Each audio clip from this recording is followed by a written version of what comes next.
ordered the 743 from Pierre Lorraine for Rosewater, Western Vespuccia. No baggage to speak of, in the literal or metaphorical sense. Just a little hope. And that doesn't take up much space.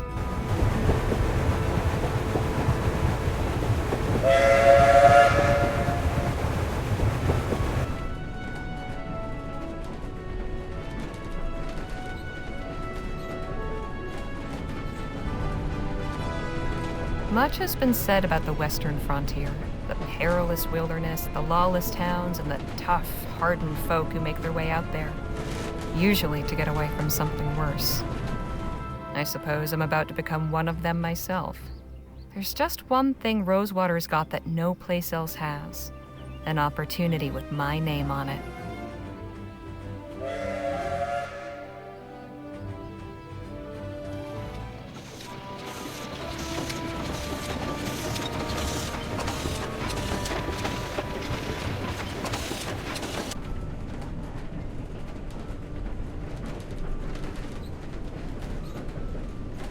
The thoughts in my head are running together like the landscape outside the window. Excitement and trepidation and boredom mixing like the scrub and rocks and soil into one long blur.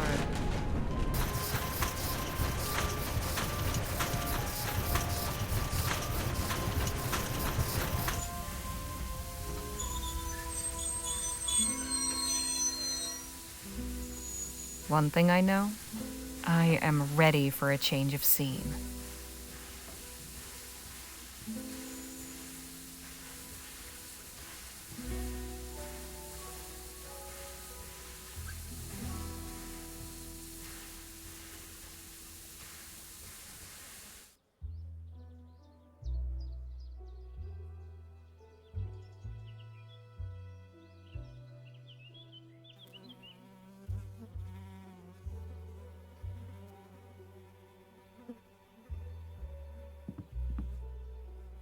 Huh. Quiet. Howdy, ma'am. Allow me to extend the warmest of welcomes on behalf of the town of Rosewater and its inhabitants. Folks call me Jem. And who do I have the honor of greeting? Harley Leger. Delighted to make your acquaintance. Might I assist you with your luggage? That is, if you've got any. I don't. Ah, right. Well, what brings you to our fair town, Mrs. Leger? Miss. And I'm here about a job. Planning on sticking around, huh? Say, what line of work are you in? If you must know, well, I write. There's an opening at the Rosewater Post. Well, best of luck with that. The editor at that place ain't somebody you want to cross. Then we ought to get along fine. I'm sure you will. But as official town greeter, allow me to offer a small caution. Rosewater ain't always such a sleepy little town. Hey! Say, I've just remembered another engagement. This how you welcome new arrivals? I have a mind to give you a thrashing. All right, enough of that. Look, I was no choir girl. But I didn't start blubbering when things went south. Word of advice, kid. Don't pick your mark in broad daylight, especially not at a lawman's doorstep. Go on, beat it, or I really will give you something to cry about. Now, where in the ether is that damn publisher's office?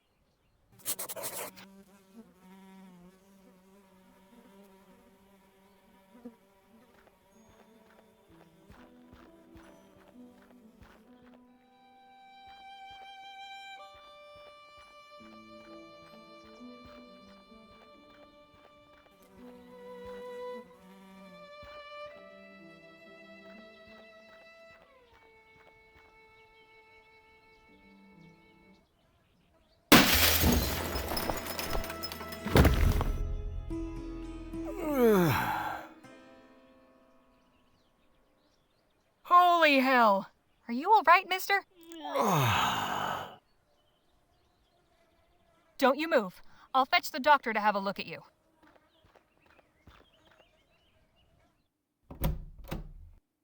Oh, hello there. Don't think I've seen you around before. I've just arrived today, but this isn't the time for formalities. There's an emergency. How can I be of service? Some poor fool's just fallen out a window. At the Rosewater post? Yes. How did you... Sounds like Joni's in a mood again. Let's go. Here he is, poor bastard. Oh, dear. Hello? Can you hear me? I'm Dr. Sedgwick. I'm here to help you. Can you move your legs? Spine seems intact, no obvious fractures of the arms or legs. That, I would say, is nothing short of a miracle. Right. He's in a bad way, but he'll live. I'll get him back to my clinic and patch him up. You are truly a good Samaritan, Mrs. Leger. Miss. And it was nothing. If you'll excuse me, I have an appointment to keep. Of course. God bless.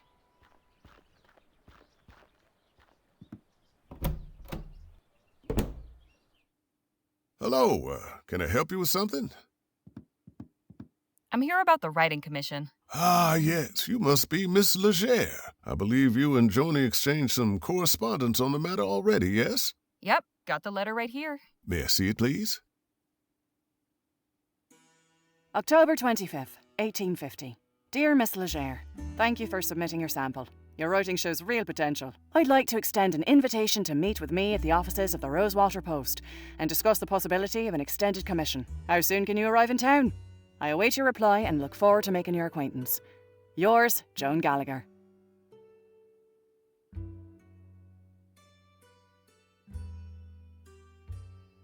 Very good. Oh, one more thing. Joni's not one for formalities. First names will do. Noted. Go up those stairs and knock. Thanks. What's your name? Henry Dixon, ma'am. Pleasure to make your acquaintance. Likewise.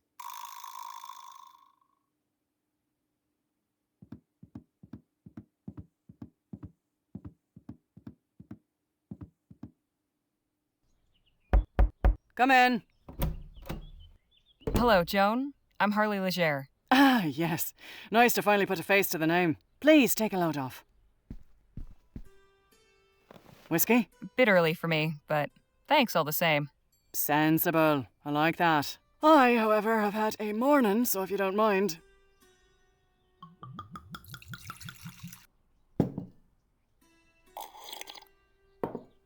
Say, have we met before? Something about you seems familiar. I don't believe so, no. Well, let's get down to the meat and potatoes, shall we? If you're going to join our little family here, I'd like to know more about you. Me? Well, I was born and raised in New Bretagne. Got out, made my way west, and started writing. I saw your ad while I was up in Pierre.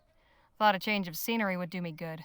Well, admittedly, Rosewater isn't as cosmopolitan as it used to be, but maybe you'll find it to your liking. There hasn't been a dull moment since I stepped off the train. Speaking of, your writing sample had me in stitches. Haven't spent much time in Lamplight City myself, but your descriptions of the Toffs in Lyon, hilarious. That piece was inspired by my last visit a few years ago, actually. Oh?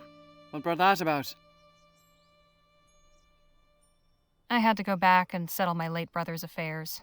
Oh, I'm sorry. I hope it wasn't in connection with that awful business at the Lamplight City Expo. Oh, no, it was before that. The Expo disaster was a national tragedy, of course.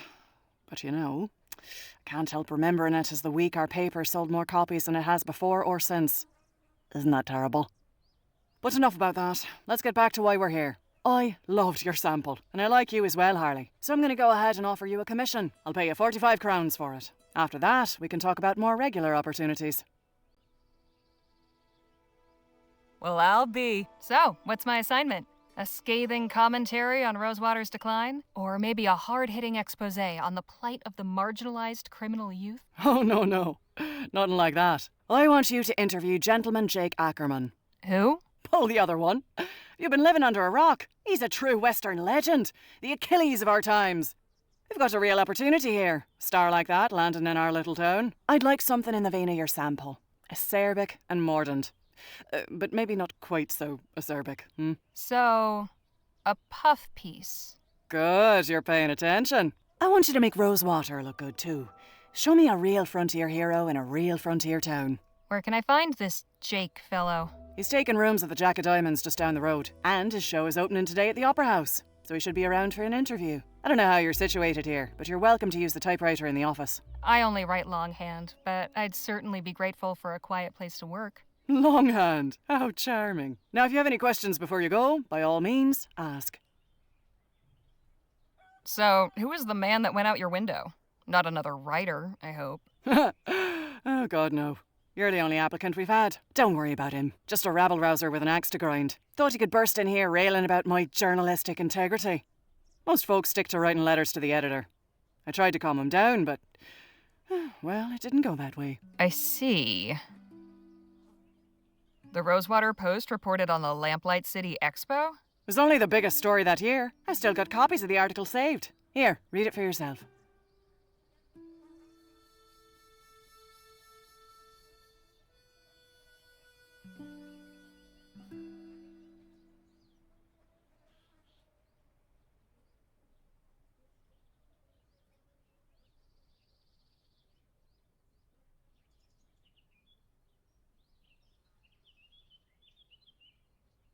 Can I keep this? Frame it if you like. Any insight you can give me about the town? It's a far cry from what it used to be. In a way, it's nice not having to hear the noise from the saloon at all hours, but... oh, I don't know. Folk who moved on took some of the charm with them. What about the folks who stayed behind? What about him? I was hoping for more details. Far as you're concerned, the only person in Rosewater worth knowing right now is Jake Ackerman. If you're so keen to know about the rest, go meet him for yourself. I'm curious, how did the Rosewater Post get its start? Well, my dad was a union man. He worked the printing press for the Allied Fall Creek Miners Cooperative. Pamphlets, labour news, that sort of thing. Then the mine owners brought the Blackburns in to bust the whole operation up. My dad was laid up for months and could never work again after.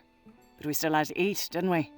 I took all the equipment from the old shop and started printing up an early version of the Post just to bring a little money in. At first, it was all just community notices and advertisements from local stores. Over time, I got the hang of the whole journalism thing and turned it into a real newspaper. I don't want to seem ungrateful, but couldn't I write about something else? My style's more observational than, talking to people. I don't know that that's really my strong suit. We're talking, aren't we? If you want to write for this paper, you're simply going to have to stretch yourself beyond what you might be accustomed to. Besides, it's not as if you have to say anything particularly brilliant. Just get your subject talking and take notes. Finish this assignment, and maybe the next one will be more to your liking. I'd best be on my way. Right you are. Wait a minute. What? It's just come to me. I know why you look familiar. You're Spitfire Harley. Goodness. It's been a long time since anyone called me that. I saw you fighting back in 26 at Wellesley Hall in the Chum. You took out a brute twice your size with a right hook. Pow! It was like watching David bring down Goliath. I appreciate the kind words, but that was another life. Maybe so, but for a 14-year-old kid fresh off the boat, it was pretty damn inspirational. Thanks, Joan. Appreciate it. Of course. And please call me Joni. See you later, Joni. Take care of yourself out there. Spitfire Harley, writing for my paper. Now don't that just beat all?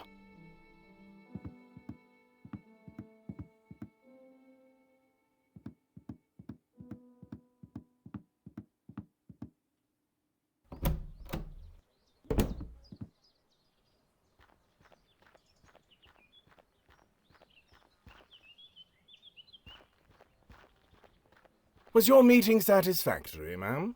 Quite so. Did you find any of those butterscotch sweets I asked for? Afraid not. Only taffy and some peppermints.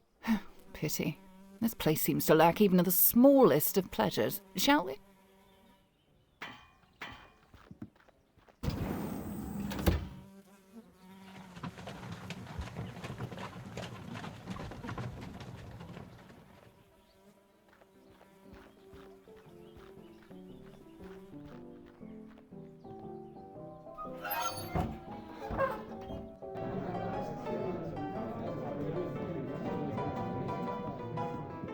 I'm really sorry, miss, but Mr. Ackerman's not taking any more meetings right now. I'm here on behalf of the Rosewater Post. Did you make an appointment? No, I just got the assignment. Okay, look, Mr. Ackerman's upstairs getting ready for his show. It starts in less than an hour. Why don't you come by and watch? You can come meet him afterwards. I just need to interview him for a newspaper article. Well now, that's perfect. If you're going to write about him, you should definitely see the show. Trust me, it's a real dazzler. Suppose it beats waiting around here.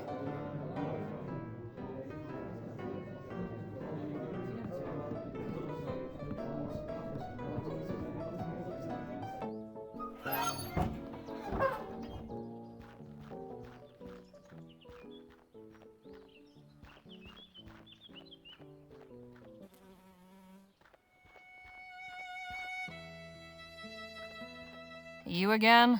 Oh, hey, Harmony, was it? Harley. What in the ether are you doing here? Oh, you're not still sore about earlier. Nah, but your little friend might think twice about hoodwinking strangers again. Look, nothing personal. My brother and me are just doing our best to get by. Your brother? And you just strolled away? I ought to knock you into a cocked hat. Hey, you gotta look out for number one. You picked the wrong mark, but I can let that go. Hell, with a little effort, you two could be halfway decent grifters. But if there's one thing turns my stomach, it's disloyalty. That's your flesh and blood. If you don't have your own brothers back, who else on this wretched earth is going to give a flip if you're alive or dead? You made your point. Now can we drop it already? I'm trying to do an actual legitimate job here. Legitimate job? So you're not selling snake oil or stock tips or fire insurance? Nah, nothing like that. I'm selling tickets to Gentleman Jake's legendary Wild West show. Only 20 coppers. I'll take one of those tickets. Swell! And when would you like to come see the show? Whenever it starts? Oh, you mean today? Ah, well, I'm afraid I gotta disappoint you there. Sold the last of today's tickets not 10 minutes before you walked up. Seriously? Seriously, this ain't exactly the Coliseum. It only fits so many, and folks around here are real excited to see Gentleman Jake in person. All right, look. I don't need to see some yahoo firing off his pea shooter.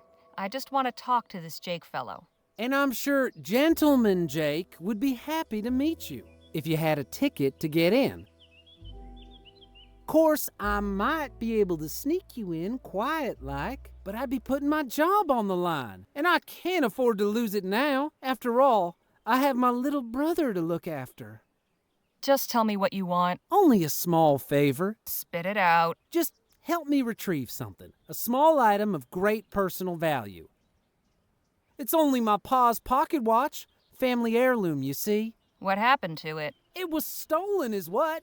By that one-eyed scalawag Lola Johnson. Probably stashed it away in the old smithy. She's been squatting in there for weeks now.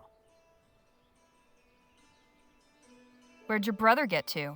Keeping out of trouble? Matter of fact, he's trying to make good after that screw-up earlier. Decided he's gonna try and get Pa's watch back all by himself. He's real tore up over losing it.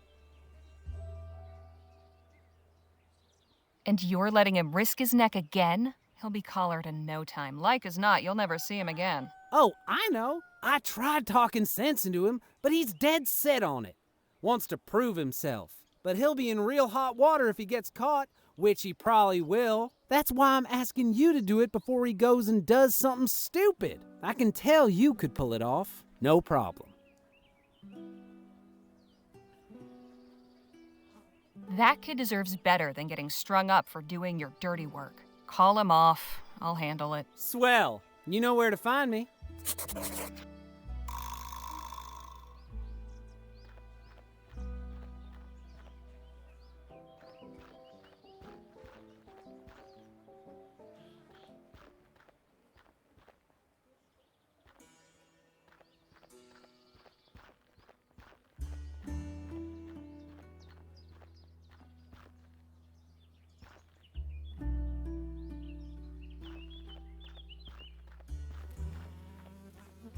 Looks sturdy, but there's some rot creeping around the handles.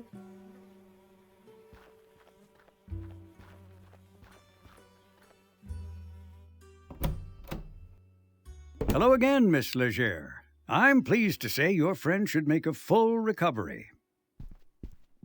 He's not my friend. He just fell out the window and almost crushed me. I see. Well, it was good of you to come get me. Plenty of folks around here would have turned a blind eye. I realize in all the commotion we weren't properly introduced. I'm Dr. Sedgwick. Guess the sign wasn't lying then. I'm Harley. Pleased to make your acquaintance. Likewise. Mind if I have a look around? Not at all.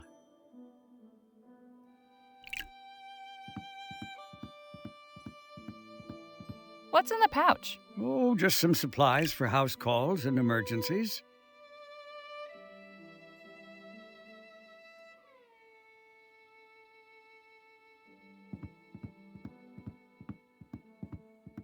Hey, Doc. Miss Leger. So, how's the medicine business? What a question. I'm a physician, Miss Leger, not some two-bit snake oil salesman. Didn't mean to imply you were.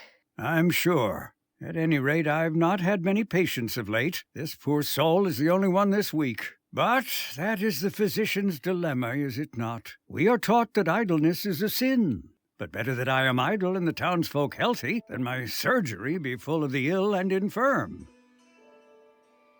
Got any knowledge to impart about Rosewater?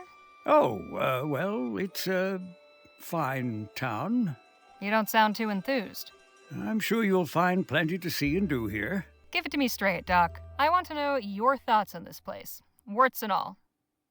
Were Rosewater one of my patients, I would say the prognosis is not good.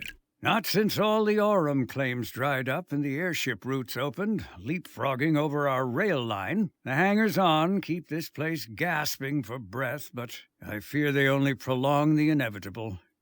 I hope I haven't discouraged you, but you did ask my opinion. If things are so bad, why not pick up and move elsewhere? I swore an oath to do no harm, Miss Leger. As the town's only physician, leaving would mean abandoning my patients. There may not be many left to call on my services, but when they do, I am the only barrier standing between them and the grave. Isn't that a bit dramatic, Doc? Say what you will. I know where I stand on the matter. You must know all about the townsfolk. I am well acquainted with all their ailments, proclivities, and vices.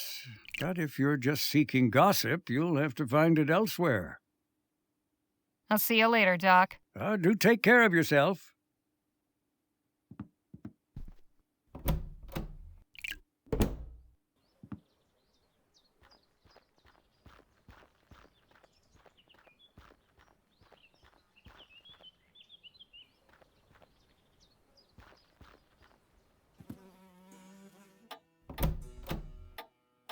Howdy, stranger. Fresh off the train? Yes, sir. Come on in then.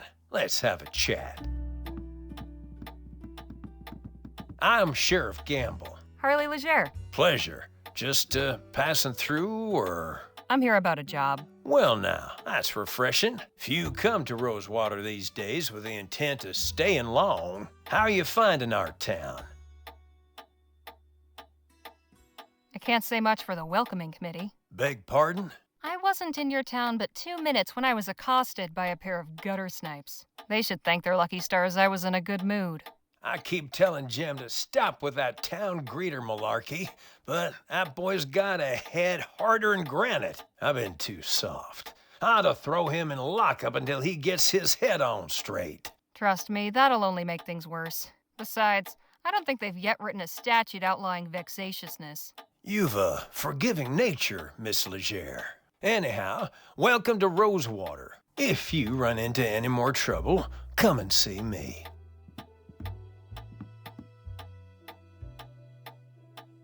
Reminder, confiscated items to be placed in the box below. A plain leather bag. Wonder what's inside.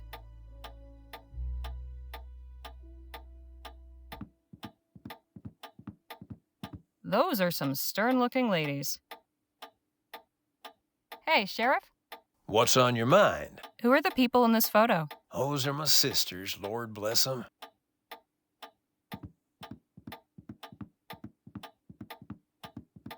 Mary was always my favorite. The trouble we used to get into when we was kids. Got him.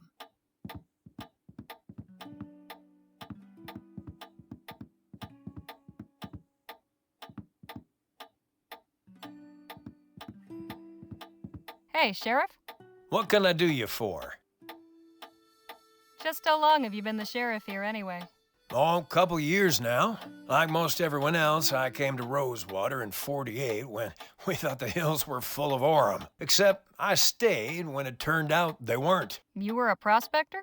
Yep. But it turns out lawman was a more stable career.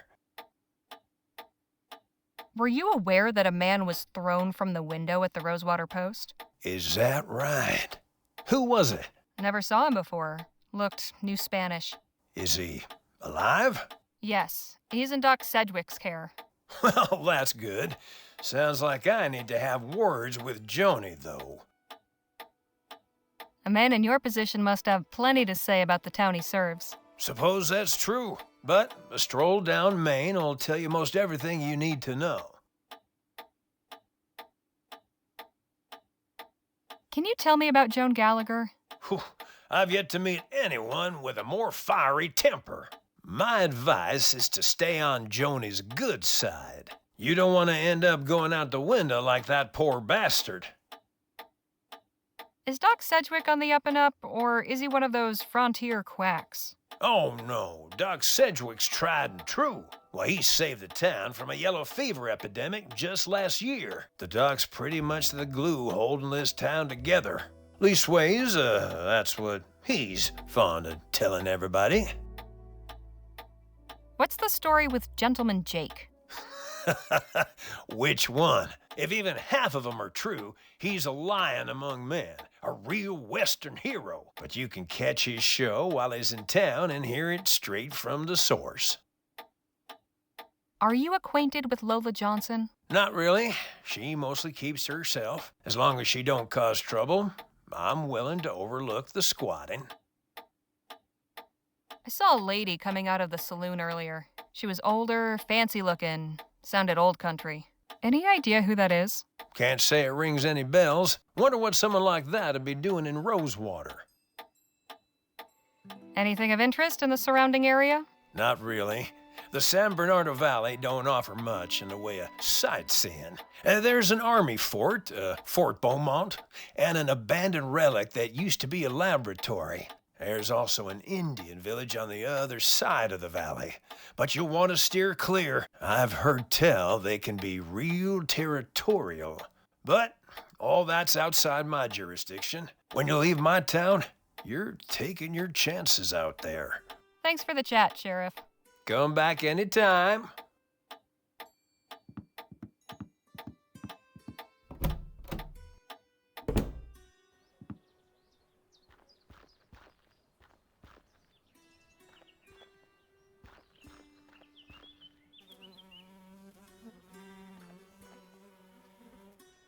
This should be easy to pick. Just have to remember that rhyme I taught Bill. Good thing I wrote it down in my journal.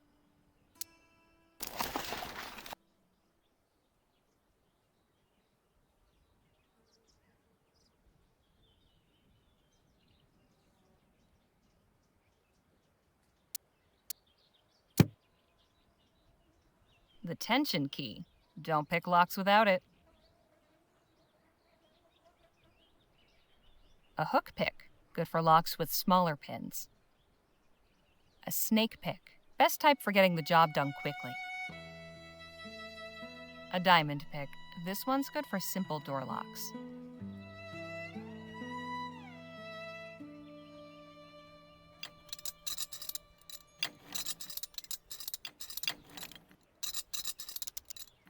Well, I'll be.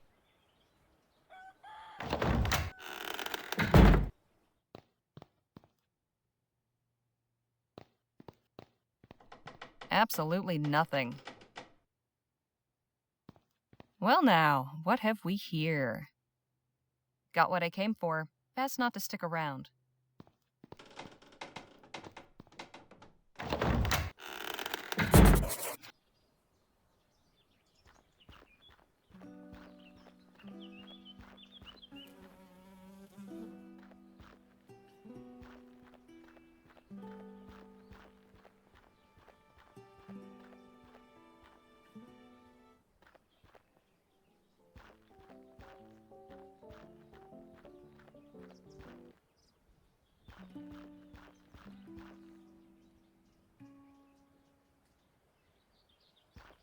Here's your watch back.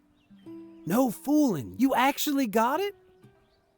They didn't used to call me Housebreaker Harley for nothing. Hey, I'm impressed. Anyways, that's my part of the bargain held up. You gonna let me in now? Sure, go on. Oh, and thanks. I know we've had our tiffs, but I really do appreciate you getting this for me. My dear departed pa can rest easy again knowing his watch is back where it belongs. That's not your watch at all, is it? Well, it is now. Kid, if I were you, I'd make myself scarce. Otherwise, the only way you'll be able to tell the time on that thing is by squatting over a mirror. You get me? Yes, ma'am.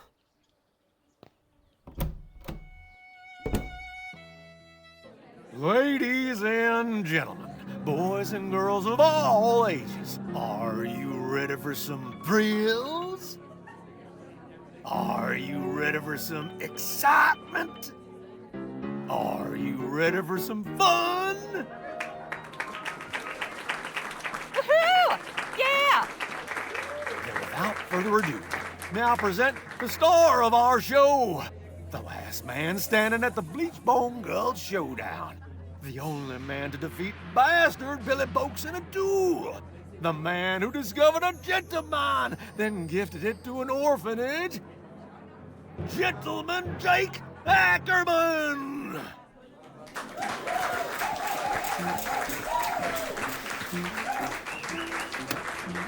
Yahoo!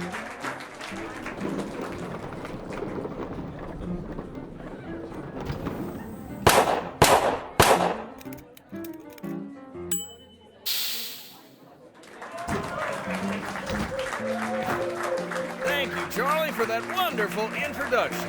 Hello, everybody.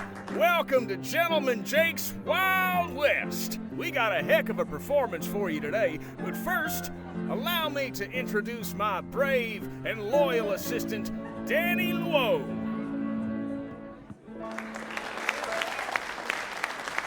Now let's get this show on the road. And that, ladies and gentlemen, is how you rope a steer. Keep it going, Danny. Maybe you'll lasso yourself one someday.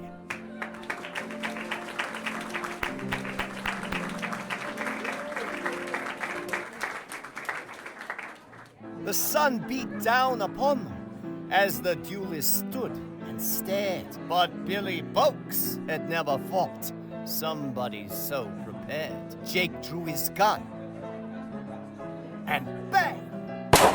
The bastard crashed down with a thud. The legendary foe lay dead, defeated, in the mud. Yahoo! Get him!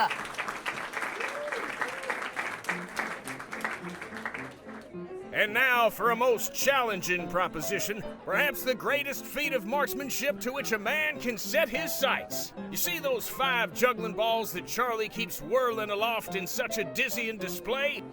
Ladies and gentlemen, affix your eyes on that green ball in particular, and do not dare blink. For with but a single bullet, I will pluck it from the very air.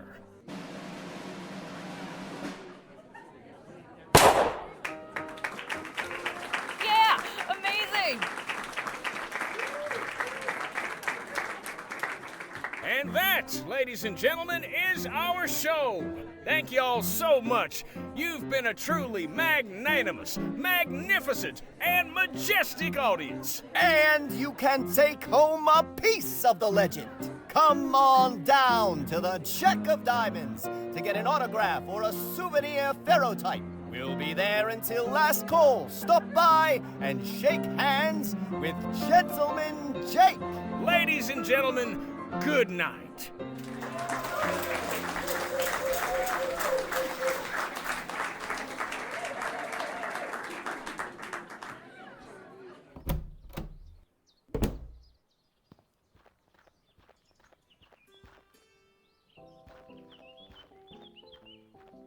I'm telling you, Jake, I need that money tonight. You knew the deal going in, Charlie. There's nothing I can do about it. We'll see about that.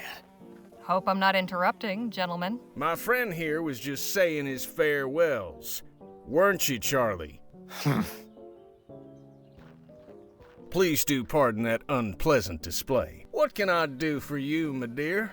Name's Harley Leger. I'd like to interview you for the Rosewater Post.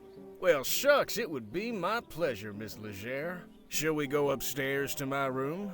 Beats standing out here in the dust. Lead on. Miss Leger, permit me to introduce my associate, Danny Luo. We've met, actually. Not formally, I suppose. Nice to properly make your acquaintance, Miss Leger. Likewise, Mr. Luo. Please, you can call me Danny. Everybody does. So what did you think of the show? Pretty spectacular, huh?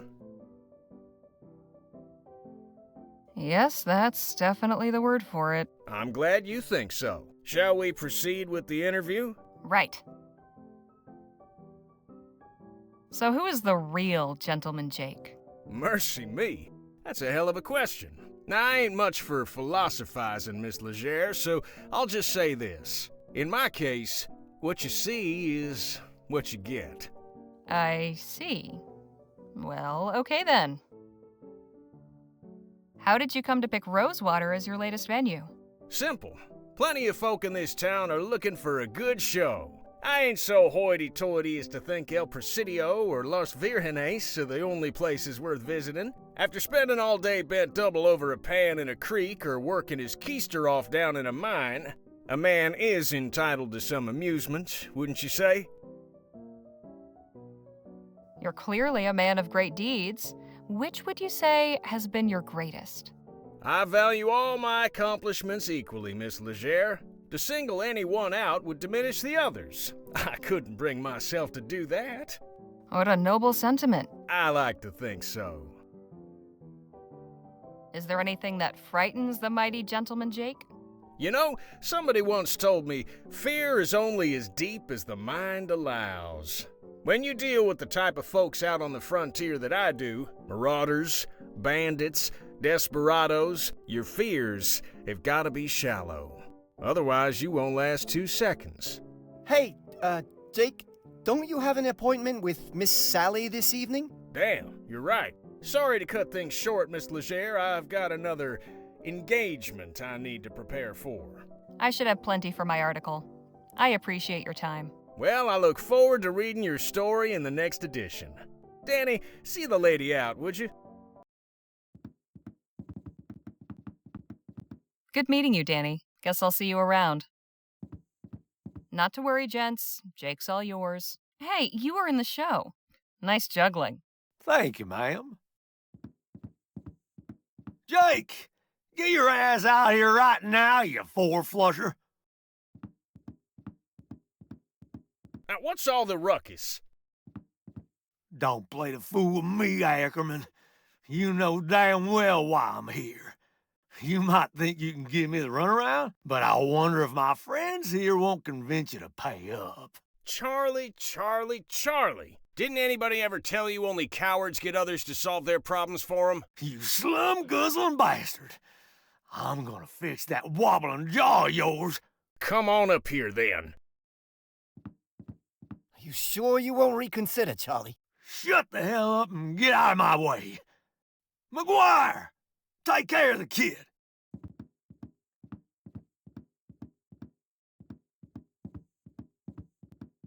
Let's dance, cowboy. I suggest you clear out while you can, little lady. This could get ugly. From where I'm standing, it's pretty damn ugly already. Hey! So that's how you want it, huh? Fine. I'll let the boss deal with you when he's done.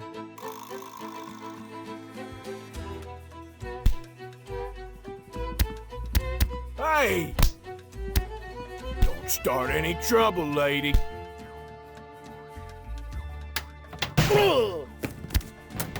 Whoopsie daisy.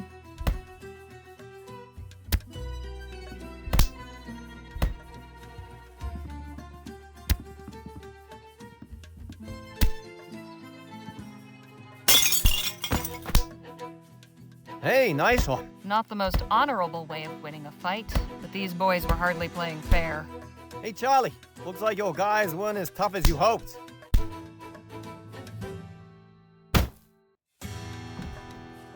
Whoo-wee! That got the old blood pumping. You've got some interesting associates, Mr. Ackerman. If you'll excuse me, I have an article to write. Hang on just a minute. I'd be a fool to just let you walk away after that performance. Come on back up here. I've got a business proposition that may interest you. What about Miss Sally? Oh, she can wait.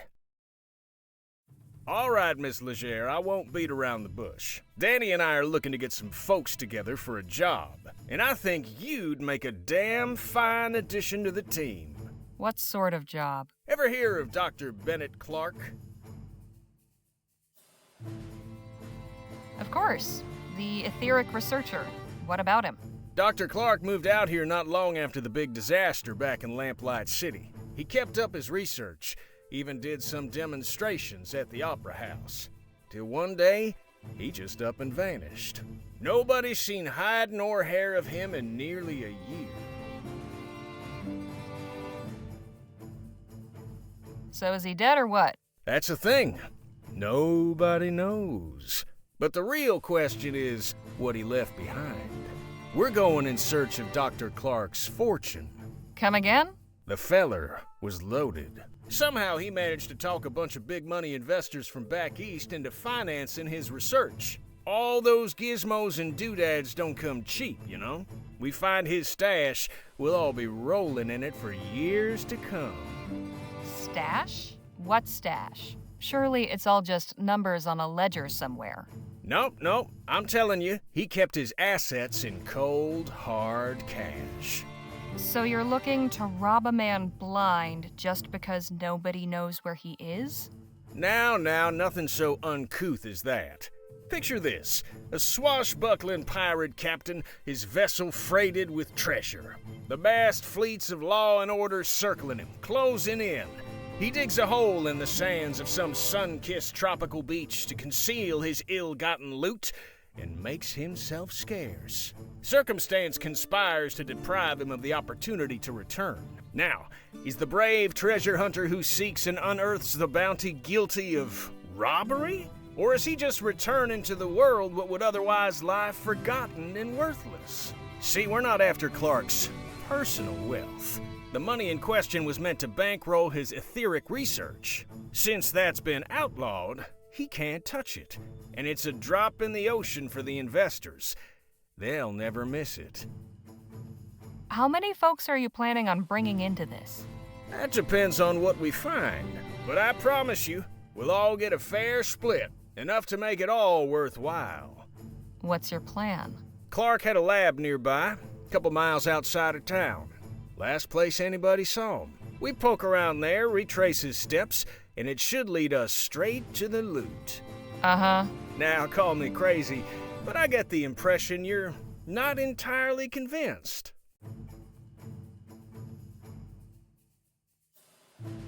Truth be told, I'm not. How can you be sure Clark isn't just holed up in some cave with his cash? Or that someone didn't off him so they could claim it for themselves? We follow Clark, and whatever vanished him could end up vanishing us, too.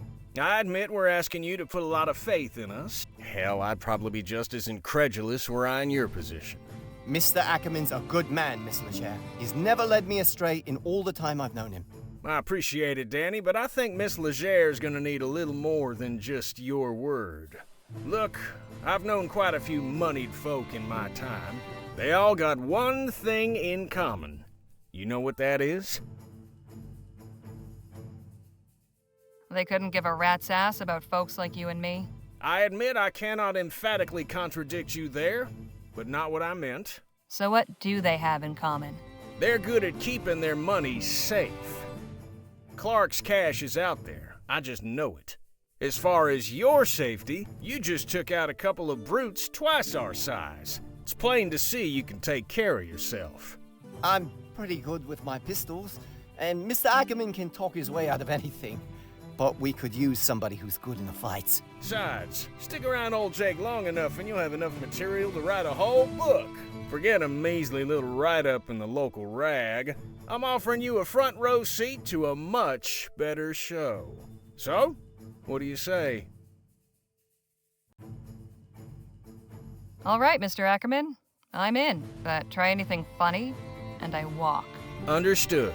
You won't regret this, Miss Leger. We'll set out for the lab at daybreak.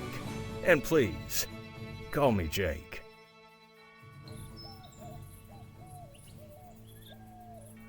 Dr. Clark's laboratory is a short hike from Rosewater. After getting run out of Lamplight City, this is where he went to ground. A secluded desert facility where he could get up to who knows what. Jake, Danny, and I head there at first light to see what secrets he left behind. Quite a sight, ain't it? I'll say. What the hell was Clark doing out here? That's a question for minds greater than ours, Miss Leger.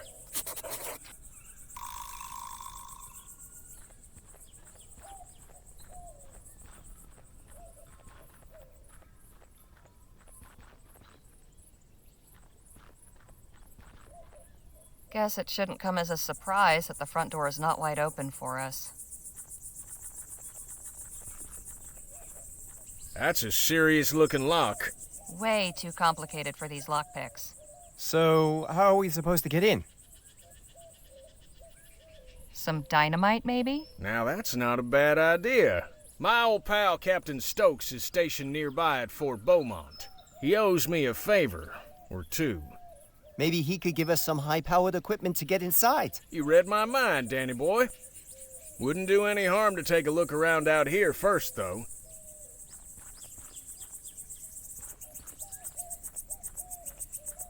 Dr. Clark really liked his sarsaparilla. There must be at least 30 empty bottles in these crates. I once drank 10 bottles of sarsaparilla for a bet. Did you win? Well, yes, and no.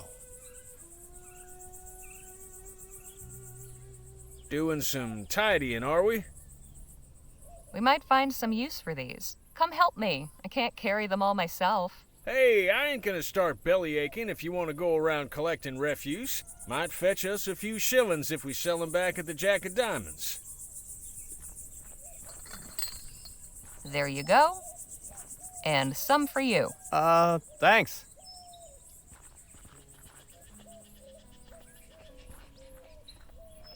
Looks like Clark missed his last mail delivery. Seems to be from another scientist. February 12th, 1850. Dr. Clark, I hope this letter finds you well. Upon hearing news of the reactionary and ignorant ban our leaders have seen fit to impose, my thoughts went to you and your thankless labors in the wilderness. When they hounded you out after the expo, and I wouldn't be surprised if Leroy's cronies sabotaged your display to discredit you, you were undaunted. After enduring such a trying year, I know how much building that lab out there meant to you. A turning point in your fortunes, or so it seemed. Yet I am sure you will persevere once more. One day when rationality again prevails in the halls of government and this silly thing is lifted, I hope to take you up on your offer of a tour. If you've returned to the bosom of civilization by then, all the better. With warm regards, Dr. Roderick Nethersoul. P.S. How you managed to rig a TT-180 console to control both your equipment and door mechanisms still baffles me. Mine is destined for the scrapyard.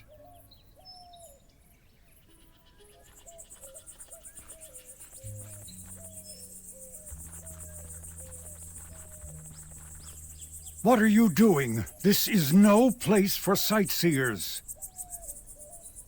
And just who in the ether are you? Such disrespect.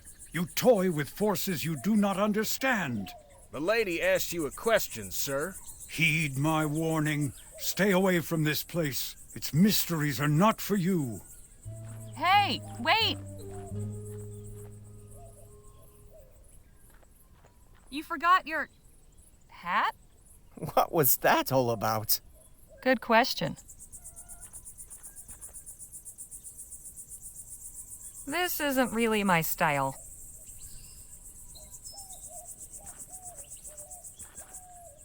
No sign of that odd bearded fellow. I wonder where he scampered off to. I reckon we got ourselves bigger fish to fry right now, Miss Leger.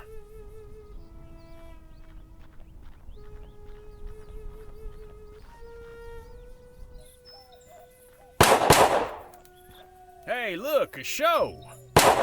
What a racket. She's pretty good, though. Caramba!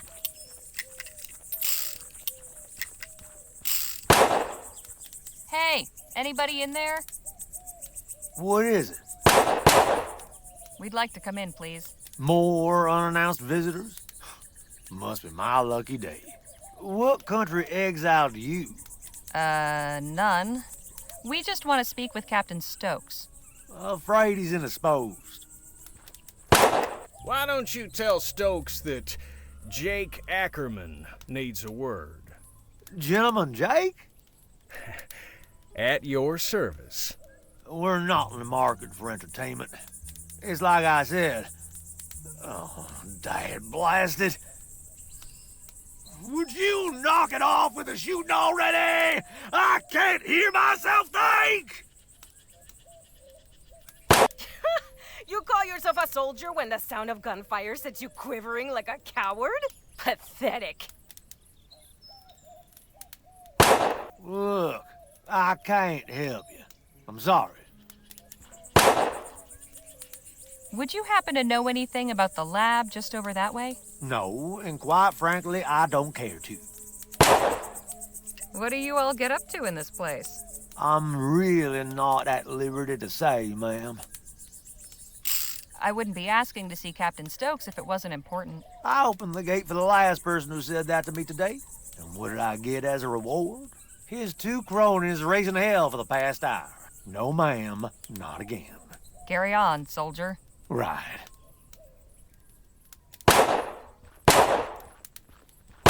Excuse me? I said, excuse me. Hey!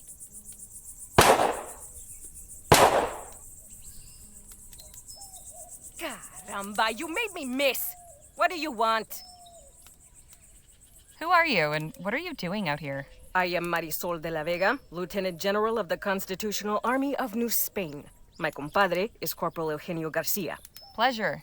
I'm Harley Leger, and these are my associates Jake Ackerman and Danny Luo. Good to meet you. In answer to your second question, Eugenio and I are practicing our shooting while we wait for our jefe to conclude his business. Who did you say you were waiting for? Our leader, General Filomeno Marquez. Surely you've heard of him. Yes, of course. Who hasn't heard of the great General Marquez? Me, for one.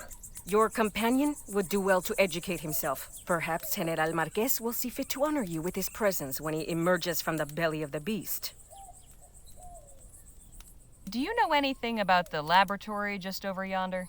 That abandoned wreck is a laboratory? It was at some point. Clearly you know more about it than I do. Say, do you think you could practice your shooting somewhere else? Why? The fort guard isn't happy about the noise. Well, then maybe he should choose another profession. You're pretty good, but I bet I can beat you at shooting. I am the best shot in New Spain. Care to prove it? Gladly. But a large stationary target such as this is not suitable for a contest. If you wish to challenge me, find some moving targets. Can we use these bottles as targets? Indeed, we can. Very well. Prepare to be humiliated. Say, Jake, could you give us a hand? My pleasure. How many bottles are there? About 30. Then we will each shoot at 5. Whoever breaks the most wins. Sounds fair. I am feeling generous this morning. Would you like the opportunity to practice first? Kind of you to offer, but I think I can hold my own. Suit yourself. Ready with those bottles, Jake? Yep, get ready. Set. Incoming! I'll get the next one. Incoming! Ha! You missed! Incoming! Ha! You missed! Incoming! Ha! You missed! Incoming! Pure luck. My turn. Here we go. Dale. Incoming. Take that. Incoming. Anda. Incoming. Anda. Incoming. Damn! I win! Better luck next time, sweetheart. Vaya. Hey!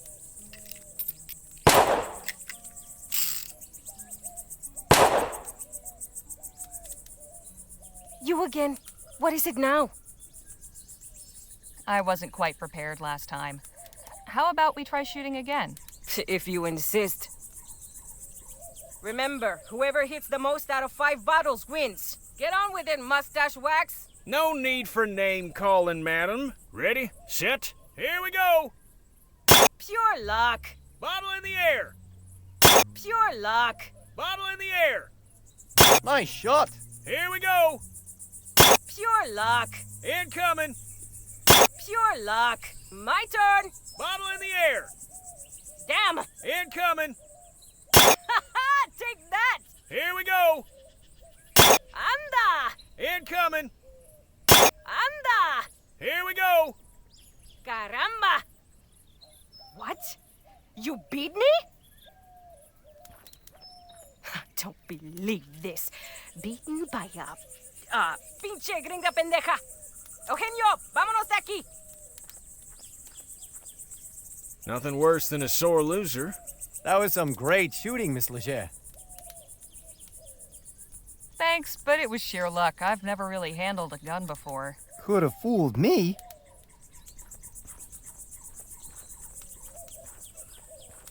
Hey, guard! What is it?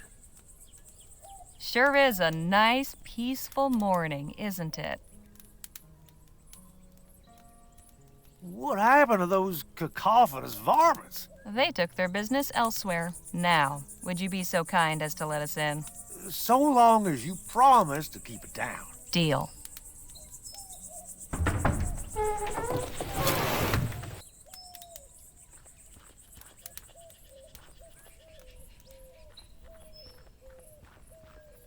Well now, what have we here? I appreciate your hospitality, Captain, but I must admit I am perplexed by the change in your position. It's not my position, General Marquez. It's the position of the government of the Commonwealth of Vespuccia. I have some discretion in the execution of my orders, but I'm sure you can appreciate that there's a chain of command. I am, of course, most grateful for the aid you have rendered in the past. I am sure that your recommendations carry weight with your superiors. If you would be willing to lend your influence in support of our cause. Perhaps we can speak of this at another time, Mr. Marquez. As I said, I have other concerns to deal with. Of course. I look forward to our next meeting. Captain Stokes, you're a difficult man to see. Ackerman, how the hell are you? Leave this to me. I'll have Stokes eaten from the palm of my hand. Good day, Captain. Madam? Just a moment.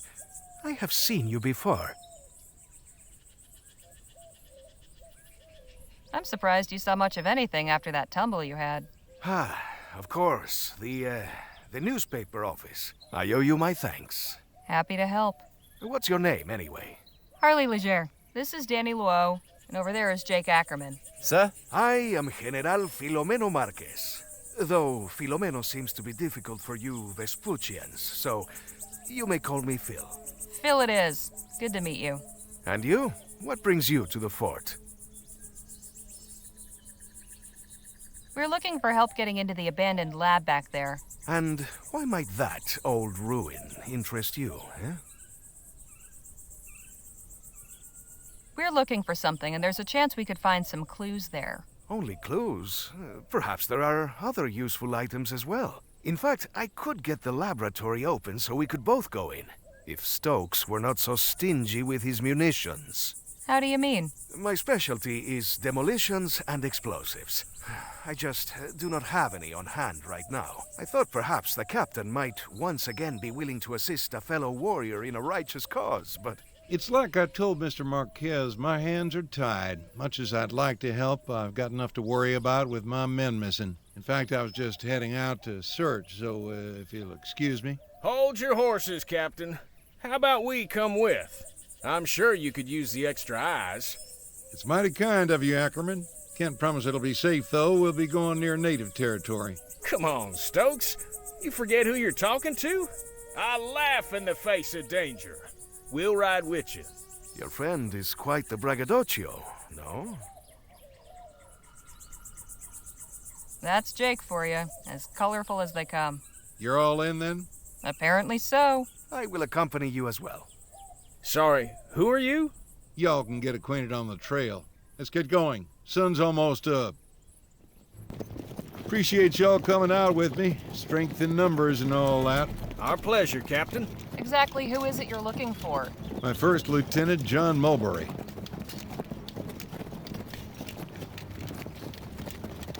So when did your man go missing? He left leading the patrol last evening and they never returned.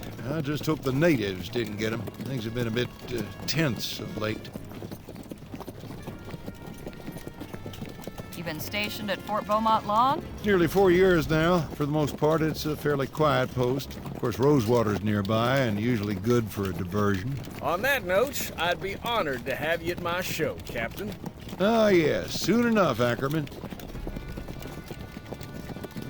What makes you believe the natives are behind Mulberry's disappearance? Our patrol perimeter goes close to their village. Wouldn't be the first time we've come to blows over boundaries. They fall back once they see our superior firepower. Thankfully, they haven't got guns, but they've been getting mighty bold lately. So you're saying they've gotten aggressive when you've gone near their land? Sounds to me like they're just defending themselves. Miss Leger, with all due respect, you've no idea what you're talking about. We've already given these folks an inch, but they have taken a mile. The government's tried appeasing them with treaties and such, but those ain't worth the paper they're written on. You'd sooner reason with a coyote. Well, I think... Ah! Engines!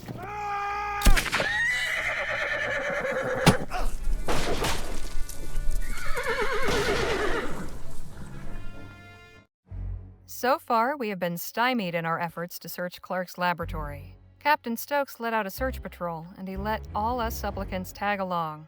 But it wasn't enough to deter the native war party that ambushed us. Stokes slipped the trap laid for him, leaving us four to stand in his stead. Now we await intelligence of our captors and some sign of our fate. Well, isn't this a fine turn of events?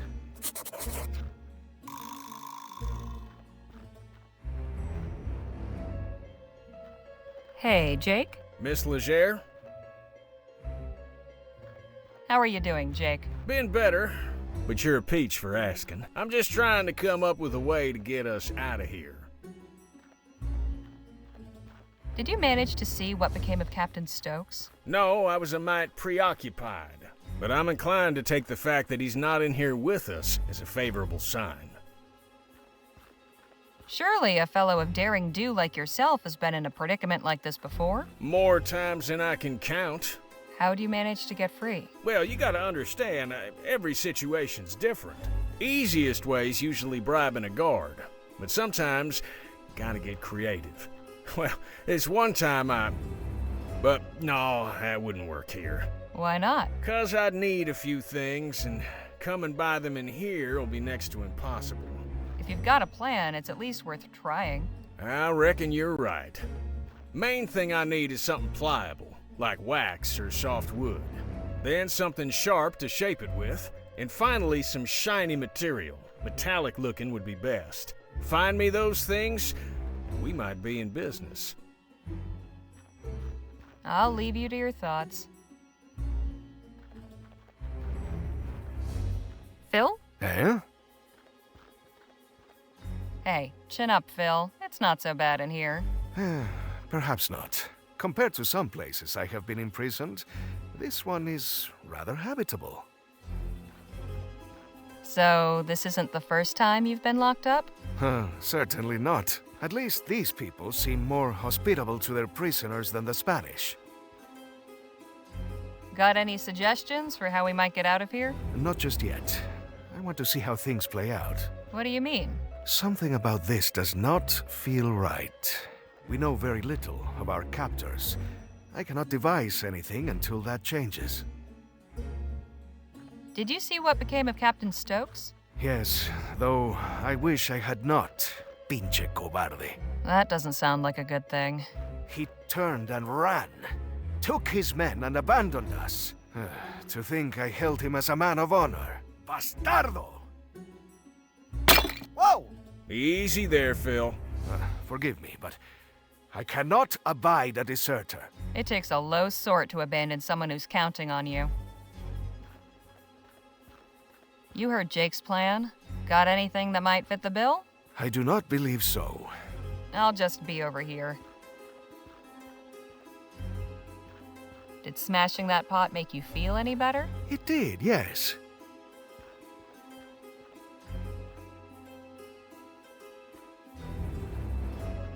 This basket's full of soap. Yeah, at least we can keep clean. Uh-huh. Except there is no water in here. Then let's hope we can get out of here soon.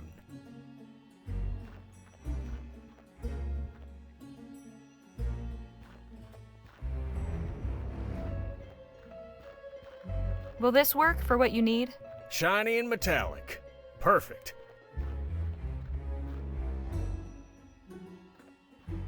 This sharp enough for you? It'll do, it'll do.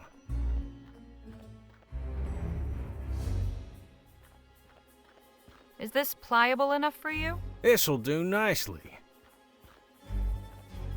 Well, I'll be a monkey's uncle. You got everything. Sure did. Now, will you tell me about this plan of yours? I'm bluffing our way out of here. Give me a few minutes and you'll see what I mean.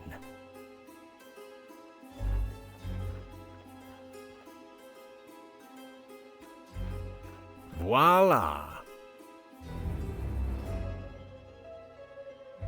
You carved a gun out of soap and wrapped it in tinfoil? That's right.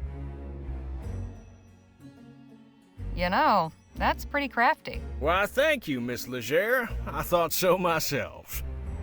Anyhow, soon as somebody comes in, I'll draw this and catch him off guard. You knock him out in the confusion, then we make our escape. And you have confidence this will work? These folk don't know firearms, they can't tell the difference. But, what if... Hello in there? I'm coming inside. Well, ain't this fortuitous?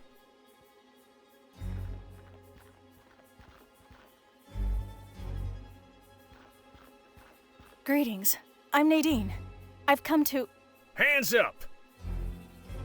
Is that a fake gun? Yes?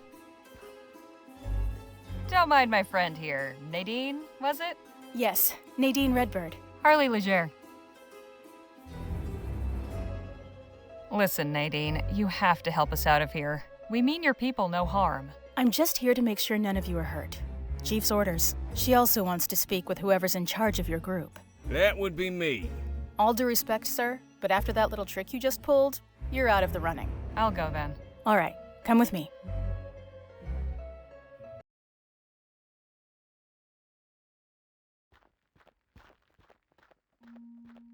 I bring you Miss Harley Leger, representing the captives. Thank you, Nadine. You may return and tend to the others. I will.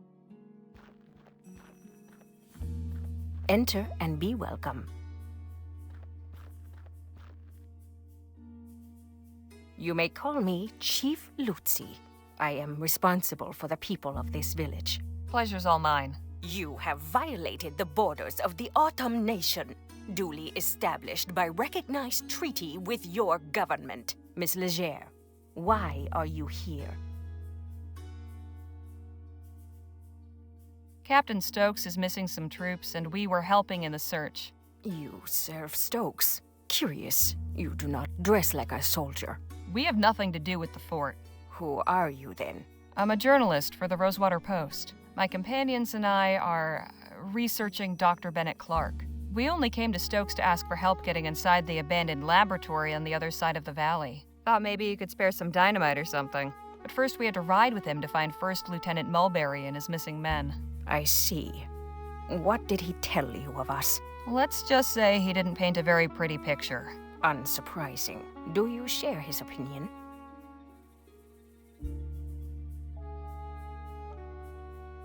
Not at all. Stokes is just some windbag I met this morning. I'll make up my own mind. That is good to know. The autumn mean you no harm, Miss Leger. However, for months, the fort soldiers have routinely violated our borders and harassed our people. Just last night, a band of them came, led by this man, Mulberry. They attacked us in our fields and set fire to our crops.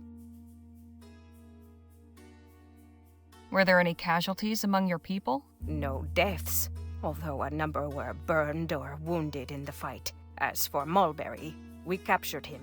He is under guard in one of our empty storehouses. Stokes has turned our village into a prison, and now he is recruiting civilians to come after us. I fear this will not end until everything we have has been turned to ash. But I cannot allow that. Something must be done. We need to show Stokes that it's in his best interest to leave you in peace. I agree, and I believe I know a way to do that, which will benefit us both. I'm listening. Our scouts have observed an army wagon making regular deliveries to the fort from Rosewater. It comes in the night, when few others are willing to travel, and always it arrives a day or two after the train stops in town. Then that would be tonight? I just arrived on the latest train into Rosewater. Yes, exactly. I cannot know for sure, but I believe this wagon carries supplies, along with weapons and munitions. The soldiers use these to strengthen themselves, then come and deprive us of what little we have. If you and your people were to obtain them, it would be to our mutual benefit. We would have a means of defense, you would have the tools to enter this laboratory, and Stokes would be deprived of his armaments.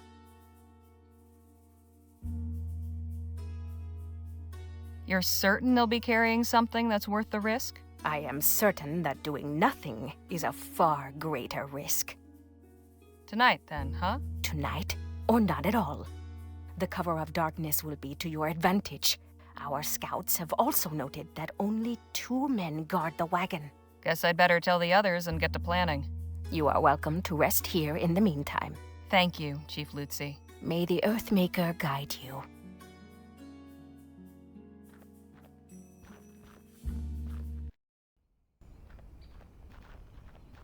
Everyone in good shape? Mr. Luo has some minor bruising, but your friends are otherwise healthy. Good to know. Hey, fellas, come on out here. We got some business to discuss. I take it your meeting with the chief went well? It did. These are good people who can help us if we help them. Helped them? With what? With Stokes and the fort. Turns out the reason Mulberry didn't come back is that he was taken prisoner while conducting an unprovoked raid on this village. A raid Stokes himself ordered. What? Army soldiers have been crossing into Otham territory and attacking them without justification. It's true. I have treated many of the wounded myself. Hijo de la... We cannot let this injustice stand. That is troubling. But what can we do about it? Chief Lutzi suggested we hit him where it hurts, the fort's supply chain. So we'll be carrying out our own raid on a delivery wagon. And to think just yesterday you were having reservations about robbing folk. Reckon it's true what they say about the frontier changing people.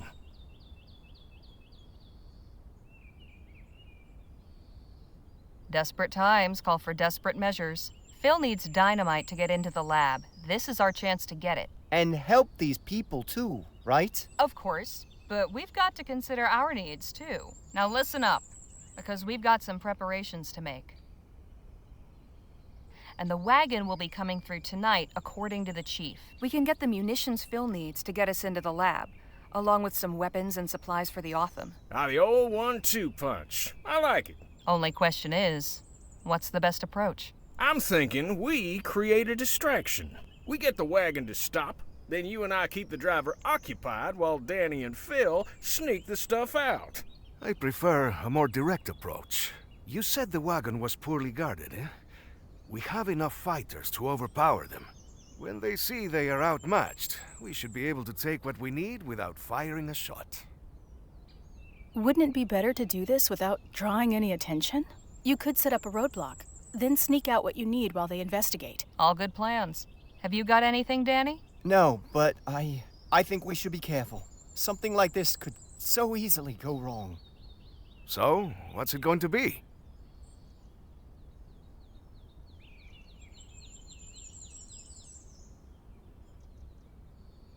I think Phil's got the right idea.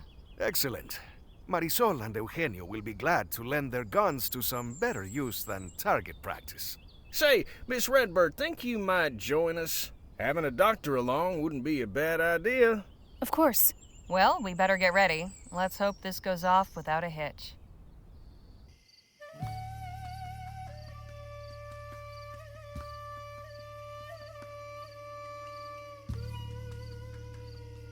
Oh! Hold still. It's just a graze. You're going to be fine.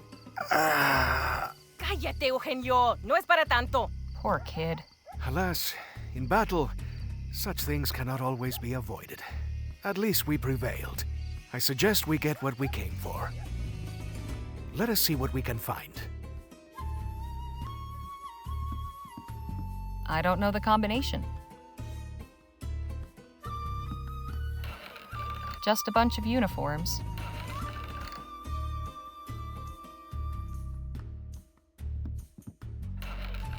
Jackpot. Here's some dynamite. And a good cache of firearms. These should serve the Otham well. There's also a letter. What does it say? It's a manifest. Hang on. Here's the combination for that safe. Well, what are you waiting for?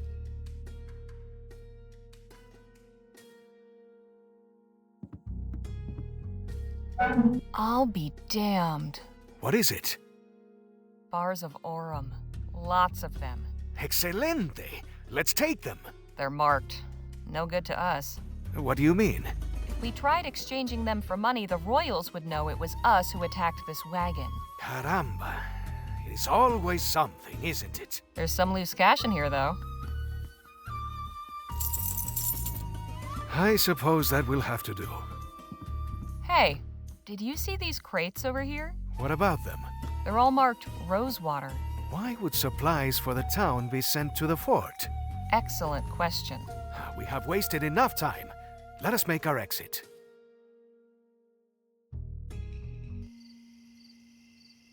You have come back to us. How did you fare?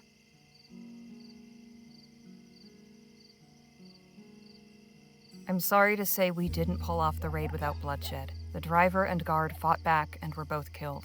When Stokes gets word, he'll be seeing red. But with these weapons we recovered, you will have the means to defend yourself against any retaliation. Thank you, General Marquez. You know me?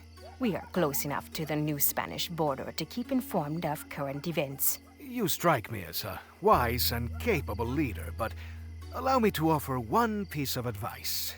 Do not underestimate your enemy. Nothing angers a tyrant like a show of resistance. I appreciate it, General. But I believe we will overcome. I truly hope you do. Did you obtain what you needed?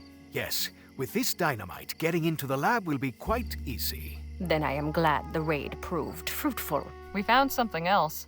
A safe filled with Aurum bars. I wanted to take them, but Miss Leger noticed they were marked. The last thing we need is the royals on us for stealing their Aurum. The royal police? Nah, out here they'd send in the army. Or God forbid, the Blackburns. The Union Busters? Unions, heads, you name it. The big question is, why send Aurum to the fort? An intriguing line of inquiry, but I ain't sure the fort's dealings should concern us. Perhaps not. But I am curious as well. Something unusual is happening here. Stokes was all too happy to aid our cause before my exile. Now he acts like a stranger. It cannot be a coincidence. Lieutenant General, I want you to begin an investigation of these shipments. See what you can find out. Entendido, Comandante. Chasing more wagons full of Aurum? Something like that. It is clear there will be no more aid from Stokes now, and I still have an army to outfit. Perhaps we will find something we can actually keep. If money's what you're after, maybe you'd entertain the notion of joining our posse. That goes for you too, Miss Redbird. What are you talking about? I'll explain everything on the way back to the lab. Danny, you stay here and help unload the supplies. You can give Nadine the lowdown. Come meet us when you're done. Will do. I am sending one of our hunters to return Mulberry to the fort. He can show you the way back. Much appreciated. Right, let's get a move on. You coming with me and Phil, Miss Leger? Damn right. Someone's got to be sure you don't blow yourself sky high. And can it with the Miss Leger bunk? It's Harley. Duly noted. Now let's get going. Just one more thing before you go, Harley. You said you were a journalist, yes? That's right. Do you believe the townspeople would take an interest in our cause? Some might. I can certainly tell my employer about the treatment you've received. Please do. I have a statement I would like you to carry back. The Otham are a peaceful people. We wish to be your good neighbors and friends. But if a Vespuccian soldier or any other person comes with violent intent to harm us, we will do what we must to protect our people. Got it. Would you be willing to sit for an interview with someone from the post? Gladly. My words are for all who will listen with open hearts. I'll make sure your message is received. Thank you.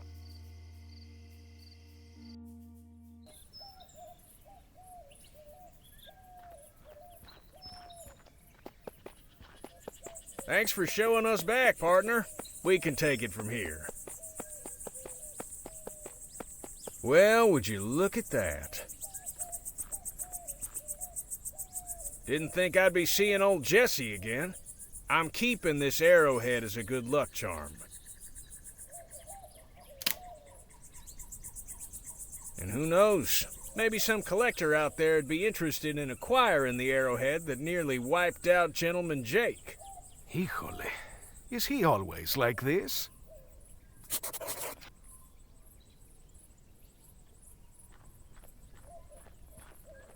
The flag Stokes was carrying. Pity it's in such a sorry state. I shouldn't leave this here. It's good to see someone who respects their country.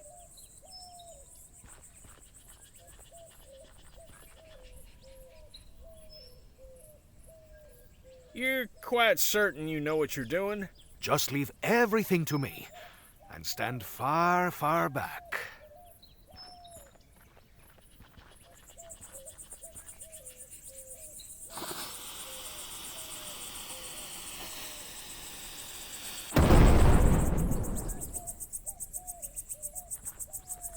Impressive work there, Phil. Gracias. And an explosion will certainly liven up your article. Eh, Harley?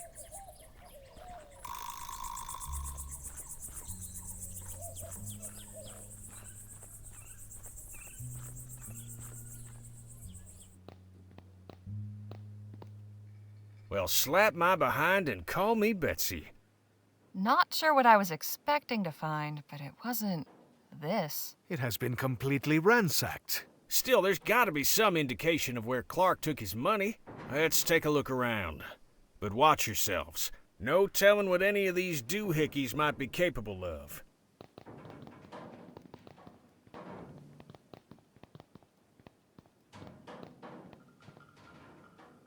Is this some kind of combination or code? TT-180. Must be this contraption's model number. One of the dials is missing. Just my luck.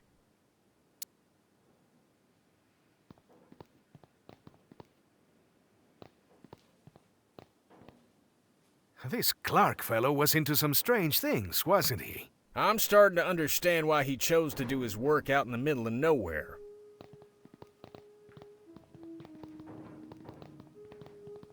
Looks like a toolbox. What's it doing all the way up there?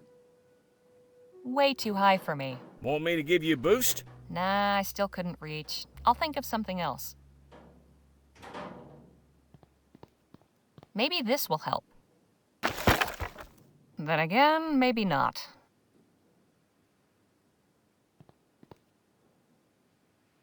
I'm guessing this thing needs to hit full power before the machine turns on. I bet the machine's guts are behind this panel.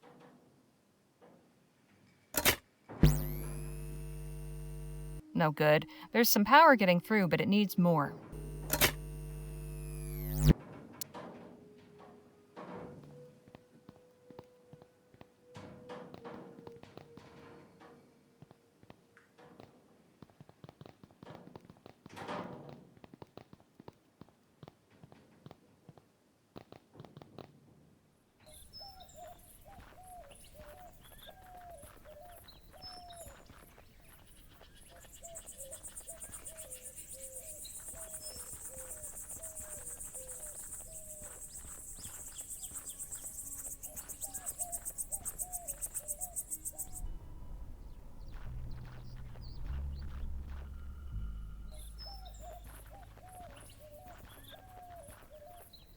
Dios mío.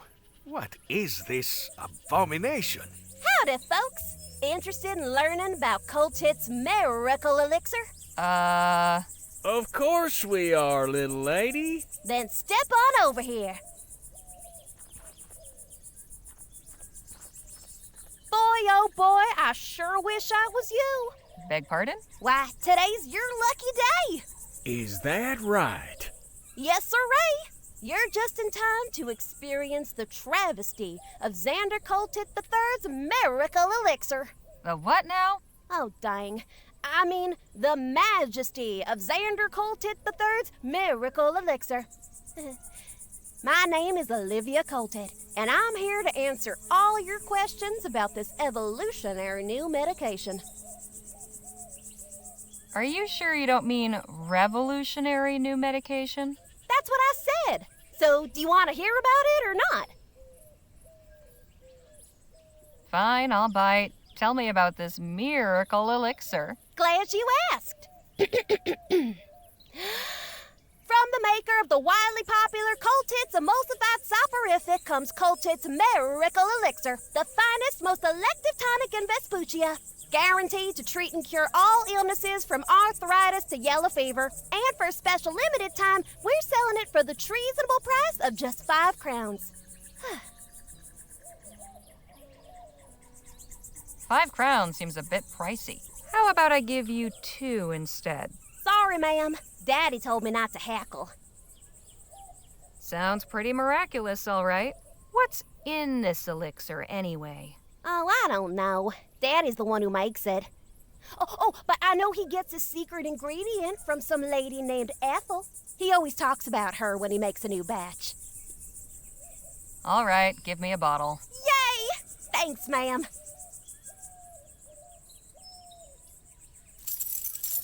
How about your friends? Want 2 more for them? We'll share. Oh, okay.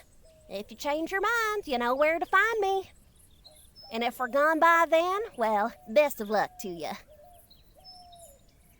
You wouldn't happen to be related to a kid in Rosewater named Jem, would you? No, ma'am. Far as I know, I'm a lonely child. Why are you parked in the middle of the desert when there's a town full of potential customers not 2 miles from here? Oh, I'm just minding the wagon while my daddy's doing his business at the fort.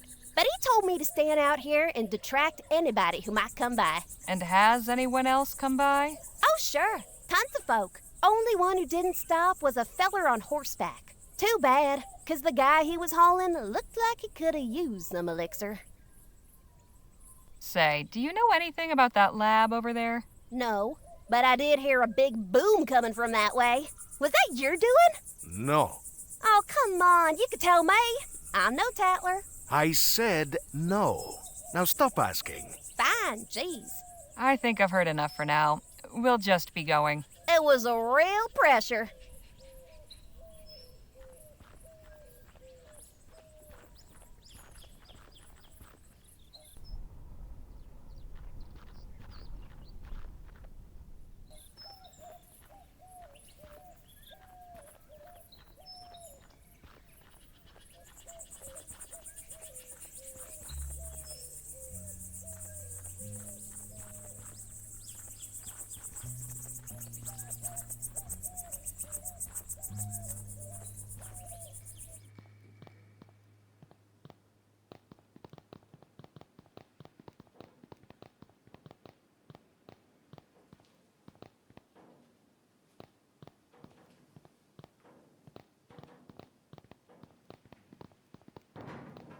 Can we talk? What's on your mind?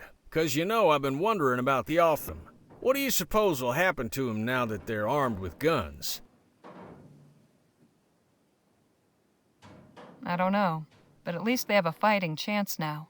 If Stokes attacks and they successfully fend him off, then perhaps he will leave them alone. But it will certainly not happen without bloodshed. Well, best of luck to him. I've got some more questions about you. I'm always happy to answer. How'd you and Danny get together? I was packing up after a run of shows in Quick Point, having a hard time of it. You see, my assistant had up and left a few days prior, so I was flying solo. Your assistant left? Why? The showman's life ain't for everybody. I don't fault him for it. Anyhow, Danny comes up and offers to help with the crates. You should have seen him. Eyes wide, hands shaking, downright charming. So Danny gives me a hand and we get to talking. Turns out he's got experience roping and shooting. Even gave me a demonstration. I offered him the job as my assistant on the spot. The rest, as they say, is history. Just how did you come to learn about Clark's money? Not long ago, I got to talking with a feller at the saloon. The whiskey had loosened his lips and he blabbed all about the success of his Aurum claim. But then he told me about how he'd invested most of that Aurum in Clark's research and how he wasn't the only one. And you're certain these investors won't be wanting their money back? Can't speak for the rest, but this feller won't. See, his aforementioned loose lips got him into trouble with some other folk. Poor bastard was shot dead in the street. I see. Would you care to recount some of your previous adventures? I'd love to, but I'm afraid now just ain't the time. Soon as we have a respite, I'll be glad to regale you.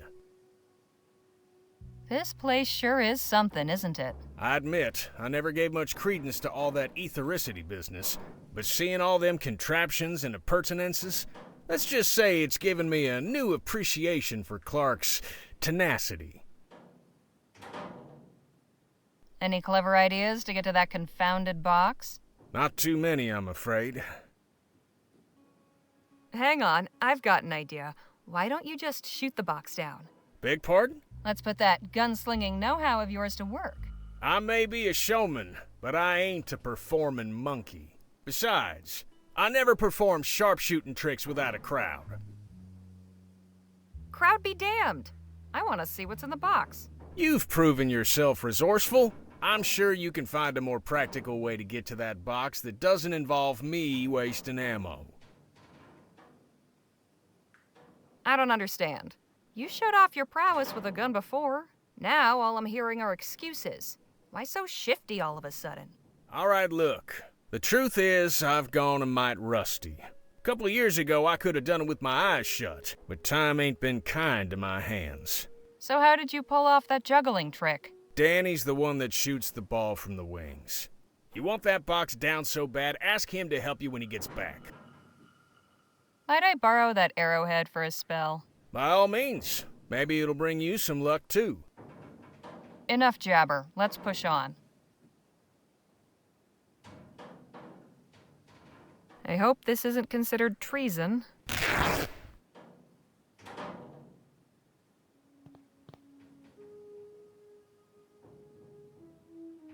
Let's see if this works.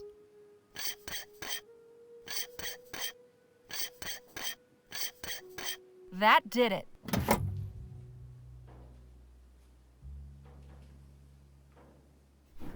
That should do it. Let's put some of this elixir to good use.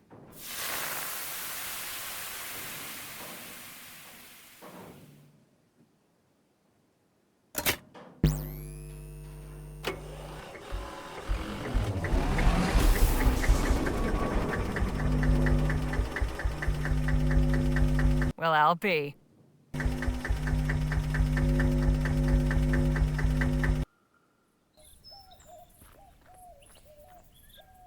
Looks like Phil managed to get the door open. I wonder if they found anything inside.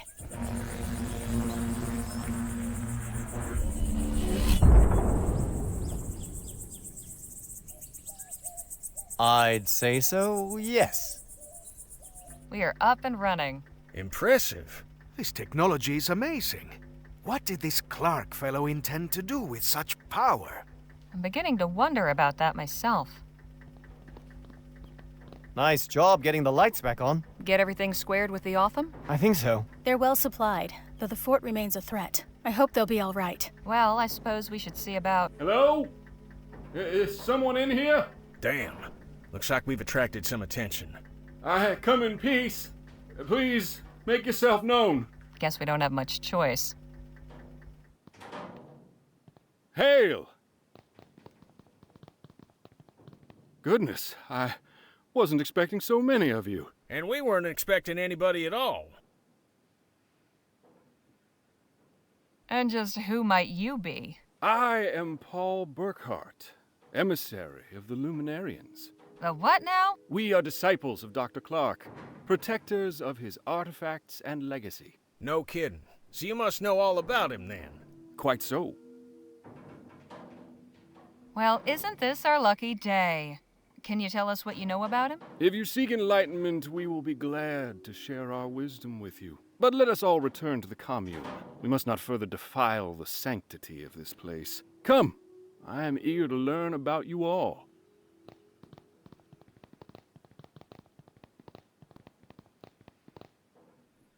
Welcome to Chrysalis, friends. Feel free to explore, converse with the residents. You'll find we have much to offer. We'll speak again soon. What an accommodating feller. This is all very strange.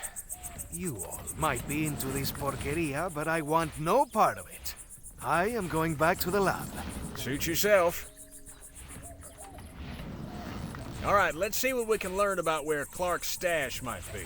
But let's not overplay our hand, shall we? If anybody asks, our interest is purely academic. I'm really not a good liar, Mr. Ackerman. Shoot, nobody's asking you to lie, sugar. Just withhold certain details. We're interested in learning about Clark. That's all there is to it. Come on, Danny. Let's see where our friend's gone off to. I know lying doesn't come natural to some. For others, it's like breathing. Don't take this amiss, but if you'd like some pointers, sometimes it's good to be able to keep certain things to yourself you don't want everybody and his uncle to know. Oh. All right.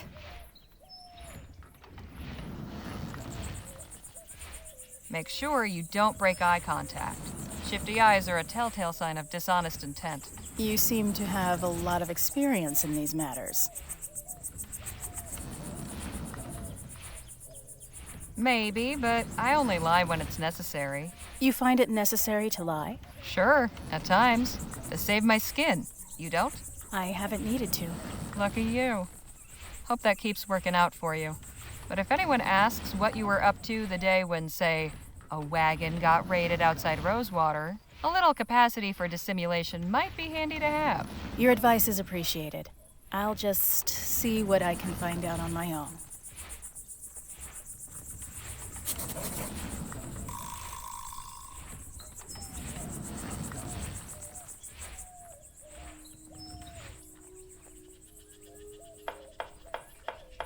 Excuse me? Ah, hello. You must be one of Miss Redbird's companions. That's right. Harley Leger. My name is Evan. Evan Holbrook. Welcome to Chrysalis. Evan was just showing me the cookhouse. You know they grow or raise everything they eat here themselves? Well, mostly. Sometimes we need to resupply from town, but we aim to be fully self-reliant. Our dedication will be rewarded with bounty. So, are you the biscuit roller for this community, or what? Not quite. Everyone in Chrysalis does their part. It's my day on the rota to fix breakfast. Do you have a doctor? We have a few skilled in healing, yes. I do wish we had more knowledge of agriculture. Our crops haven't been thriving like we hoped. What's your story, Evan? How did you join up with these folks? Well, like many of the others here, I was living in New Bretagne. My wife was there at the etheric demonstration at the expo. I thought I'd lost her forever. But emissary Paul found me and explained how she hadn't perished, merely transcended.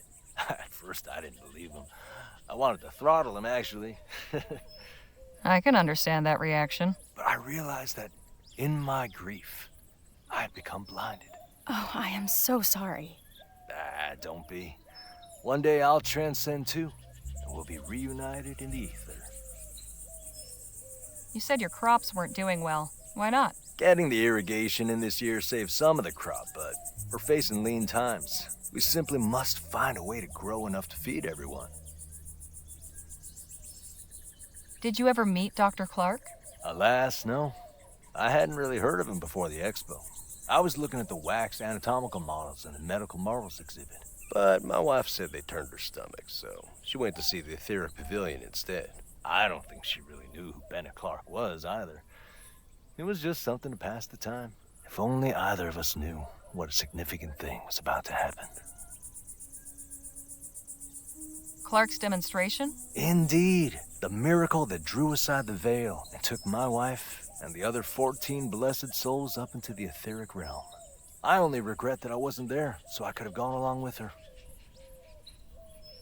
Do you know where Dr. Clark disappeared to?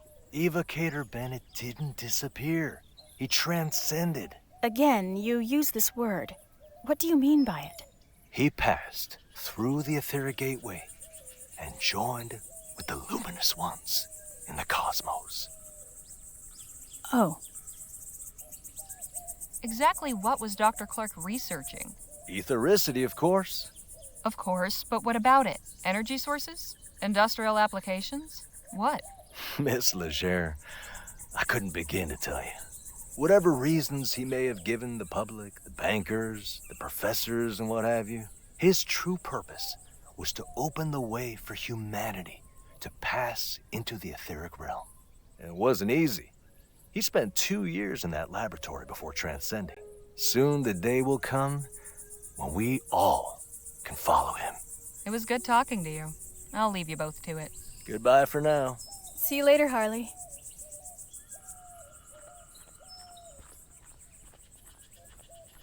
Well, well, if it isn't my old friend. The Defiler returns. Hey now, don't get your britches in a twist. You're a guest of Emissary Paul, so I'm obliged to welcome you. But if you continue casting your shadows of discord over all that is bright here, there will be consequences. Now just where do you get off saying I'm casting shadows of discord or whatever? I caught you trespassing outside the laboratory. Then your friend blasted the door off. It was all in the name of research. I'm just as interested in all this as you. You've a peculiar way of showing it. What's so special about this place that they've got you standing guard? This building houses our collection of artifacts salvaged from Dr. Clark's laboratory. Oh, so you're the ones who looted the place. We did not loot it. We saved important items from obscurity and decay. Think I might take a quick peek? Absolutely not. Outsiders are forbidden. So how does one go about joining your little club? You think if you joined us that I would just suddenly allow you to enter? Sure, you said only outsiders were forbidden. Nice try, but not on my watch. What if I brought you a new artifact for your collection? Then I would be very surprised. We've already retrieved everything of value from the laboratory. Even from that locked room? That room is inaccessible. Do not even consider attempting to breach it. So what brought you to Chrysalis? My personal business is none of yours. Touchy. Did you ever have a chance to meet Dr. Clark? No, nor did I desire to. No? Ethericity is not a power to be trifled with. I've no interest in meeting someone who treats it as a plaything. Where did Dr. Clark end up? Not where he should have. Do you know any details about Dr. Clark's research? He was toying with fire, pure and simple. He may have been inspired and driven to his work by the luminous ones, but he was only their tool. He did not acknowledge their undeniable glory or show them the proper respect. He took a battering ram to the door of heaven. When they tired of the noise, they whisked him away inside the gates, while the rest of us still wait outside. So what you're saying is, you don't actually know. I've underestimated you. I didn't think there could be someone more arrogant than Dr. Clark. I'll leave you to your guarding. Try not to die of boredom.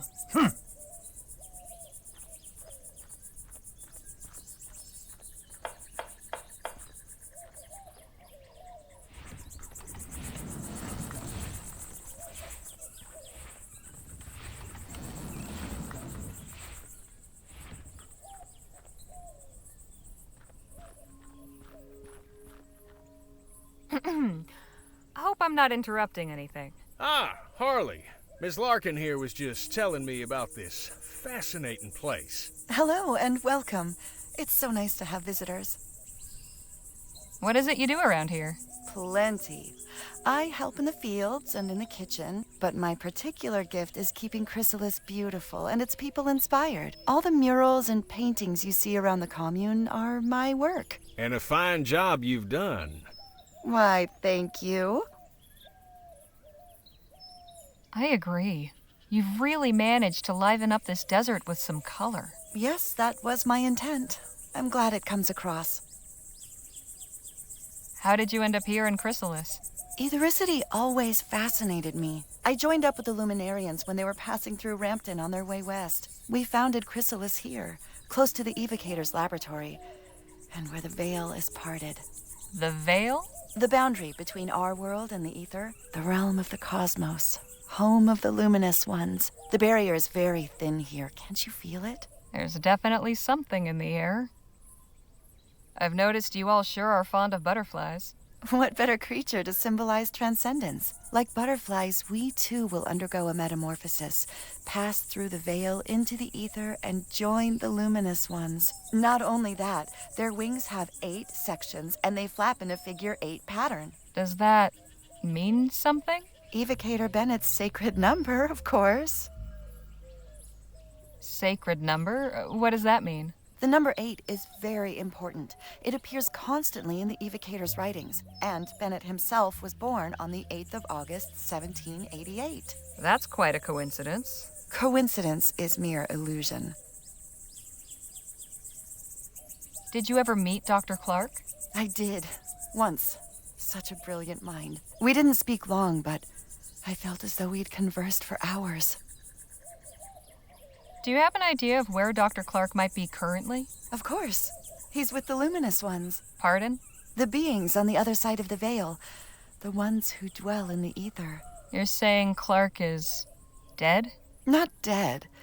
Transcended. Eternal. You still have much to learn. It's good you're with us now. Everything will become clear soon. Trust me. What exactly was Dr. Clark's etheric research about? Truth. Lovely sentiment, but could you be a bit more specific? He sought to connect us with the world above, to unite us with the luminous ones. He succeeded in not only opening the door, but stepping through and crossing the veil. He showed that the way is possible. Now we all must learn to follow. All right. Thanks for the chat. Be well. Don't wander too far now.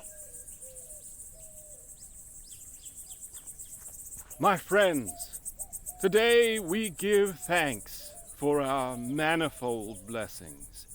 On this day of celebration, the Evocator's Day of Transcendence. And why do we celebrate today, on the 8-month anniversary? Because 1 is nothing special.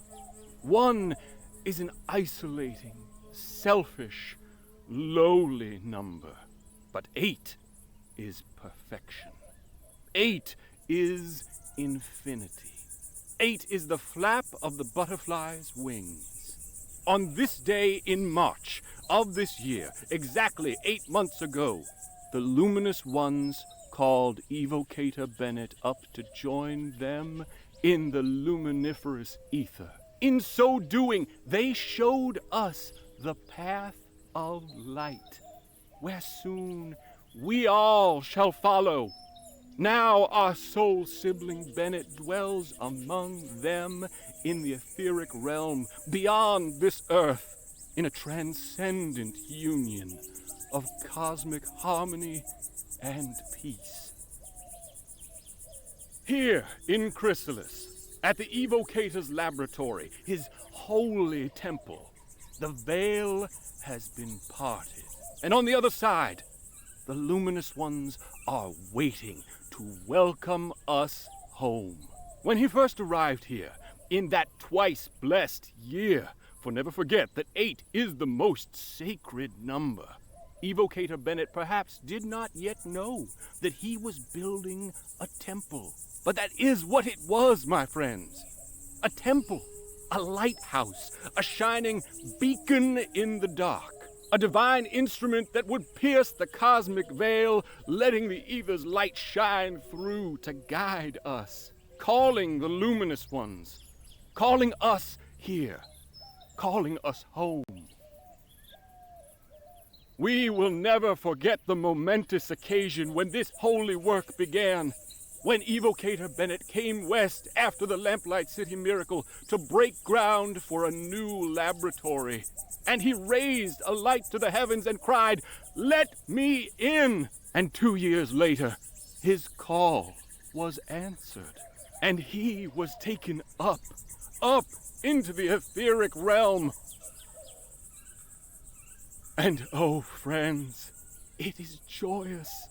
The ether is a realm of pure thought and light and love. There we are freed from these coarse material bonds. There we are not women and men, not young and old, not poor and rich, not white and black and brown.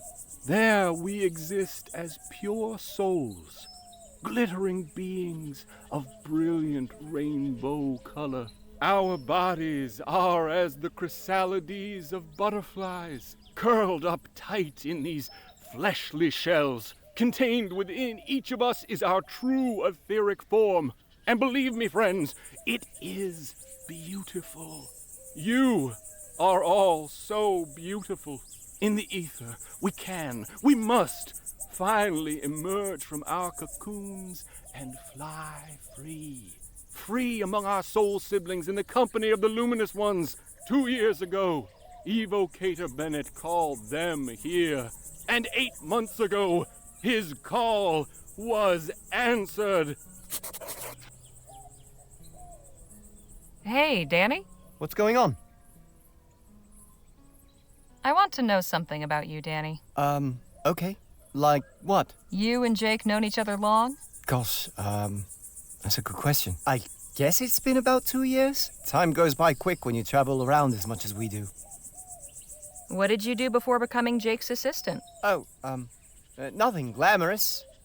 I was a stable hand in Quick Point. Life with Gentleman Jake is certainly more, lively. Just how old are you, anyway? I'll be 21 this winter, but I can handle myself just fine if that's what you're worried about. Have you got any family? Sure. My parents and older brother live on the coast, near El Presidio. I write them every month. I haven't seen them in a dog's age, though. But Jake's been like family to me, really. So, what's our friend on stage been jabbering about? What hasn't he? This guy makes Jake seem like a silent monk by comparison. Anyway, it's mostly been about Clark, his etheric research in New Bretagne, how he built his lab out here after the Expo disaster. Excuse me, miracle, that sort of thing. He says Clark transcended. I'm not sure what that means. I get the impression it means he's dead. Oh, that's too bad. What's your impression of Chrysalis? Well, it's peculiar. Everybody's got a job to do, a way to help. Nobody's left out, and that's nice. But all this stuff about etheric beings? It sounds, Crazy? You said it, not me. Anyhow, I wouldn't mind hanging around a while.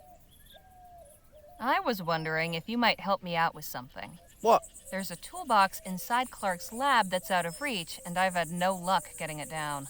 Think you might put your pistols to the task? I asked Jake to do it, but he said you were the one for the job. I could do that. Yeah. You want to go right now? Yes, let's head over now. Sure thing. Just lead the way. Ah, Phil.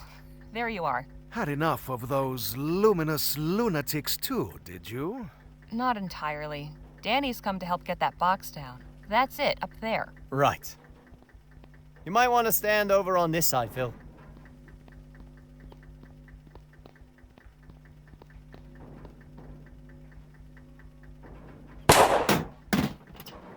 Nice shot. Thanks, Harley. Happy to help.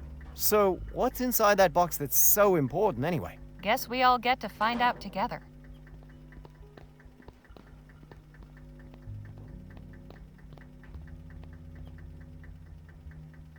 Well, anything good inside? Not really. Just a wrench and this odd dial thing. I hope it was worth the trouble, then. That was good practice, at least. I'm heading back to Chrysalis. See you both later.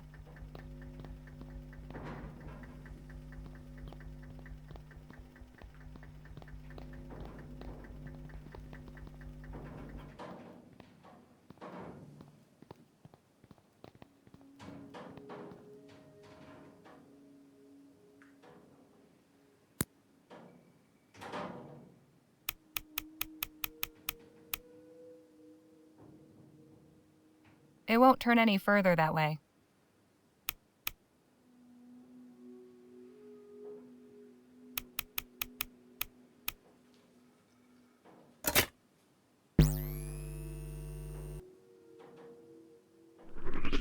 Phil, you might wanna...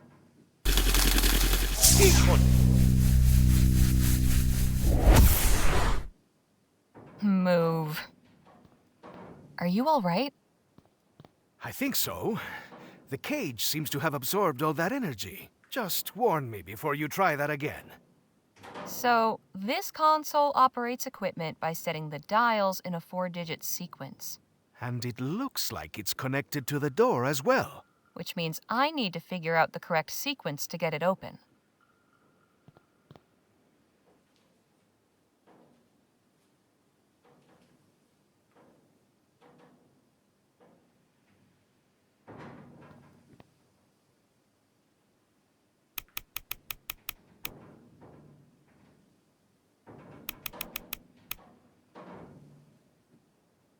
It won't turn any further that way.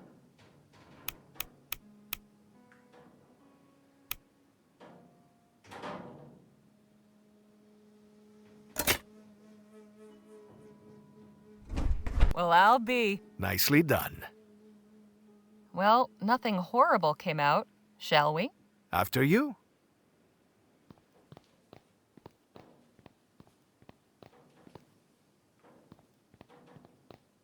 Santo cielo.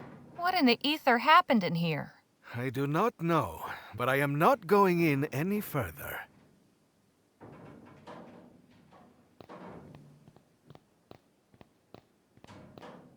That mannequin's head fell over here and has been wrapped up by a tomato vine. This might be of interest to our friends in Chrysalis.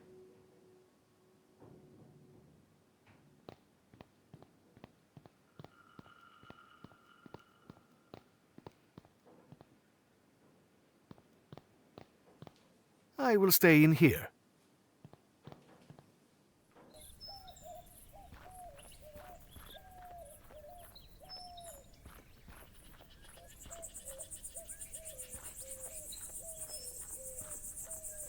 Whatever turning on that generator did, I hope it's not permanent.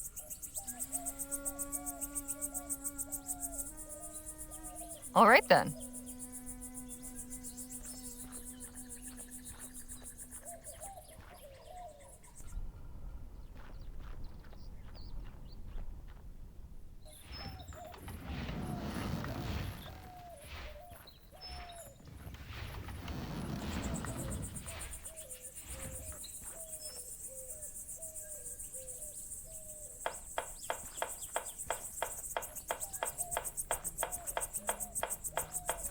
Have a look at this. What? Where did this come from? Clark's lab. His test room, to be precise. You were able to get inside? Sure was. It was full of plants and all kinds of weird equipment. The ethericity seems to have boosted the growth of the seeds somehow. It's like a jungle in there. I cannot condone your reckless disregard for the sanctity of the laboratory. But I also cannot deny the importance of this discovery. I must alert Emissary Paul immediately.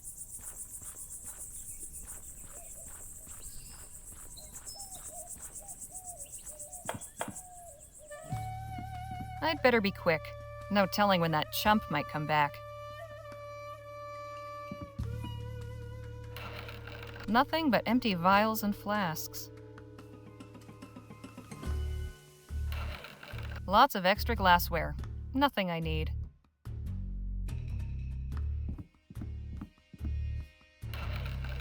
Lots more books, mostly about technical subjects.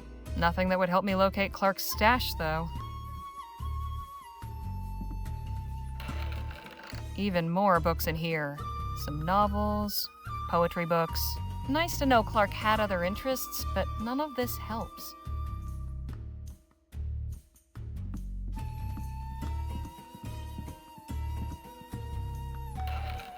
Bottles of different colors.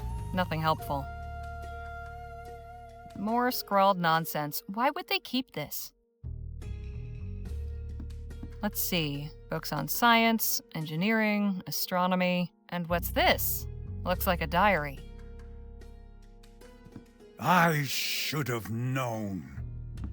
Get out of here this instant, degenerate! Don't you dare try any more trickery, or Emissary Paul will hear of it. At least I found what I was looking for.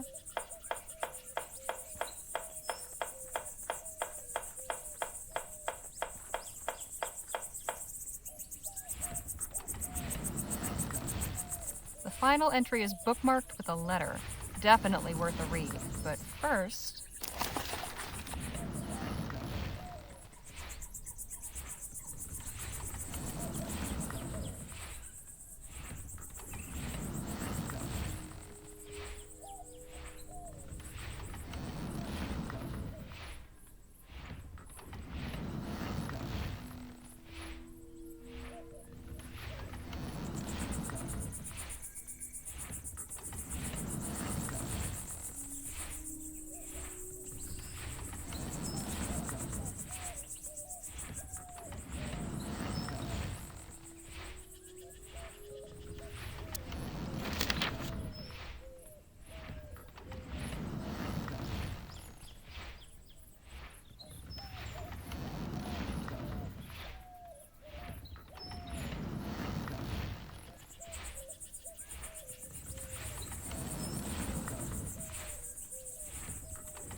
February 9th, 1850. That's only 9 months ago. Clark, I have a business proposal.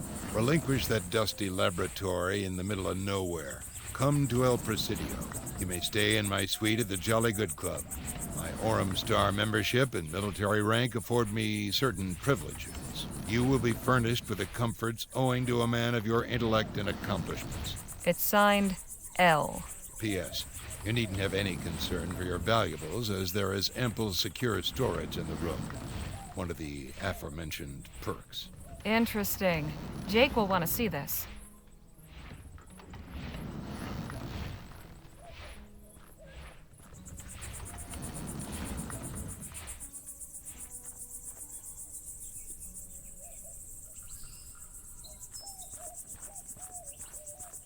Hey, Jake.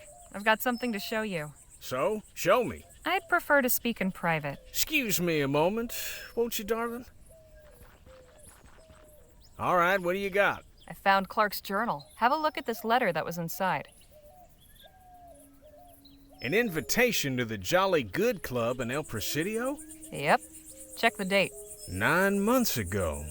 Ah, nice sleuthing, Harley. Let's round up the others and say our goodbyes. We need to plan our next steps. Leaving us so soon? But you've only just arrived.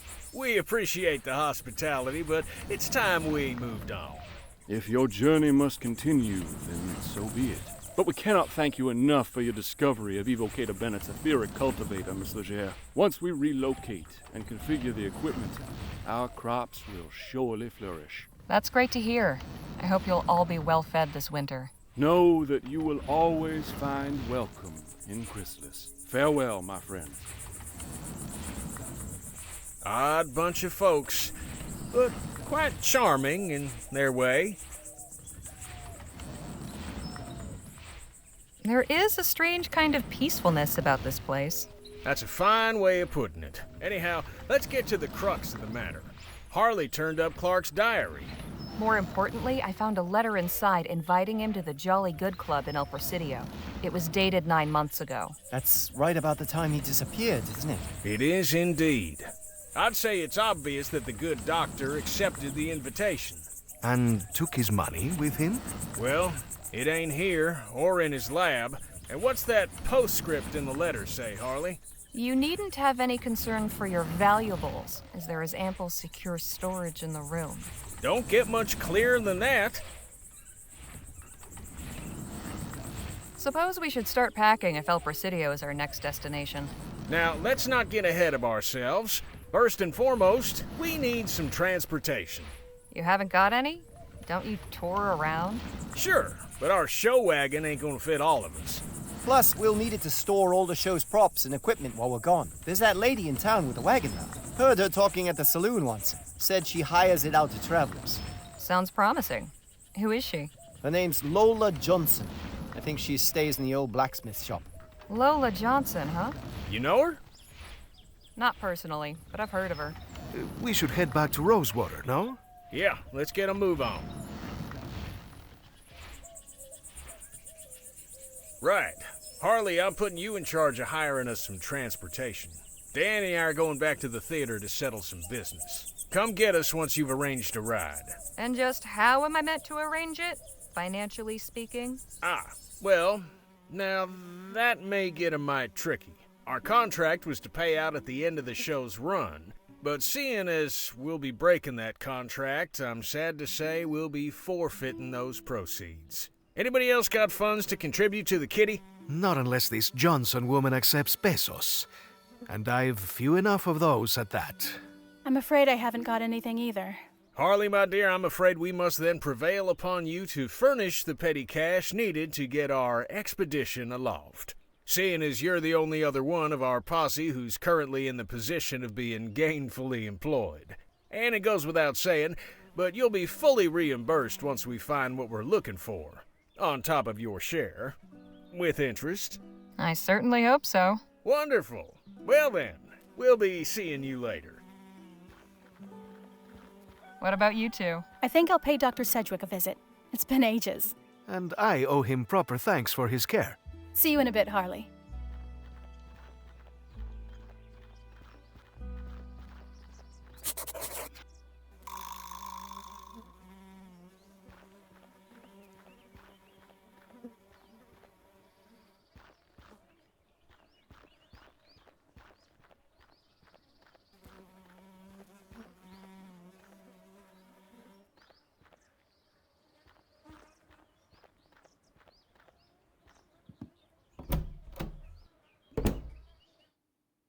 Good to see you again. All right, let's get this thing knocked out. But first...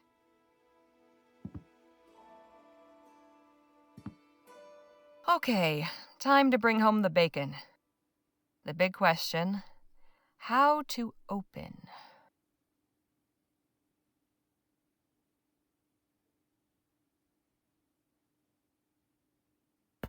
From the moment he rode on stage astride a huge, steam-spewing mechanical horse, it could not be denied that Jake Ackerman was more than your typical copperpenny showman. Following that outstanding overture, Gentleman Jake's Wild West Spectacular proceeded in a similarly gobsmacking vein.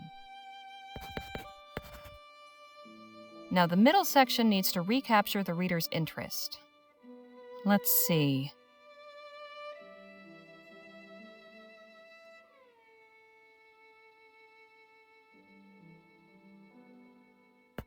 They say the true mark of a person's character is how they behave under pressure. Mr. Ackerman showed nothing but resourcefulness when he found himself taken captive on one recent occasion, the details of which he was not at liberty to disclose. But he was able to recount his escape by means of a clever ruse involving the use of common household items, a true-life tale rivaling the plots of the most lurid copper novels.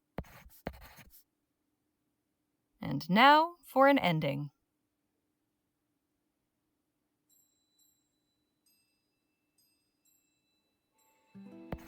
Mr. Ackerman is a great man, and by his visit to our industrious frontier town, proves that Rosewater is the sort of cosmopolitan crossroads where one might yet meet and mingle with some of the true luminaries of our age.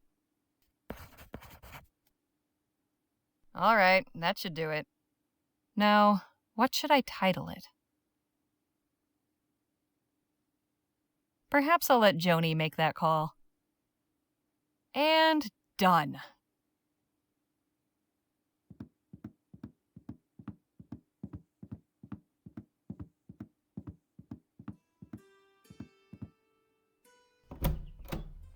Good to see you again, Harley. Hope you're spinning me some more. Well, I've spent the past couple days following Jake around, gathering plenty of straw. Glad to hear it. I like writers who go above and beyond.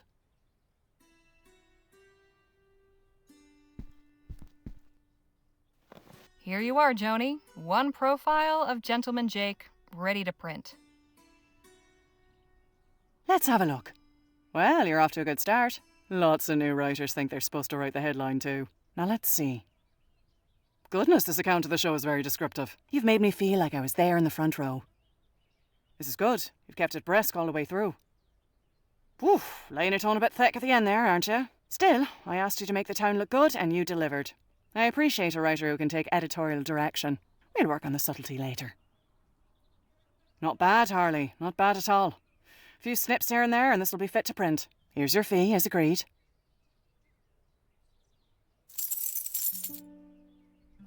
Now I know what I'm working with, I'll have a think about your next assignment.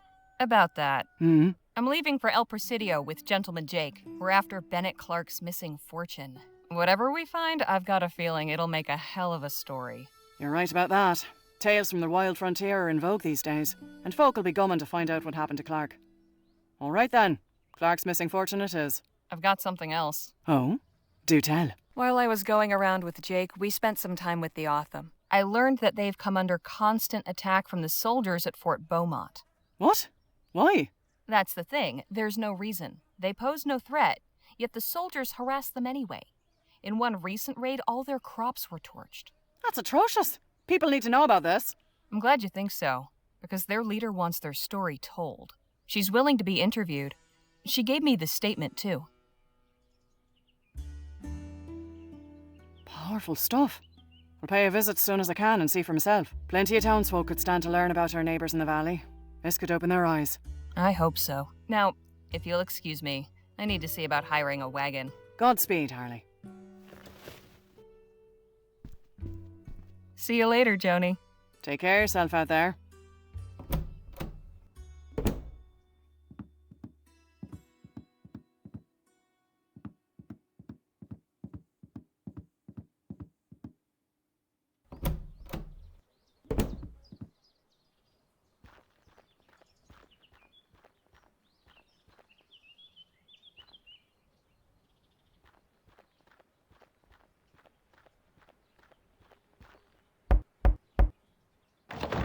What do you want? You're Lola Johnson, right? Right. Who are you and what's your business? Name's Harley Leger. My companions and I are headed to El Presidio, and we heard you've got a wagon for hire. I do? How many are you? 5, including myself. My fee is 40 crowns up front. Your fee seems a bit steep. My price is my price. I don't haggle. Already been robbed once today. Don't intend to make a habit of it. Something of yours was stolen? My pocket watch. I see. What if I got it back? I would be incredibly surprised. Unless there's something you know that I don't. Let's just say I have my suspicions. You and me both. Here's your fee. Good. Get your posse together and meet me outside town at sundown. We'll head out then.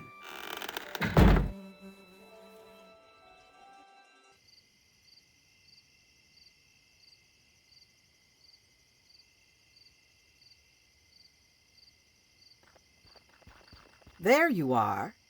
This your group then? This is us. All right, folks, listen here. I'm Lola Johnson. This is my wagon. When you're in my wagon, you follow my rules. Rule 1, I'm your driver, not your friend.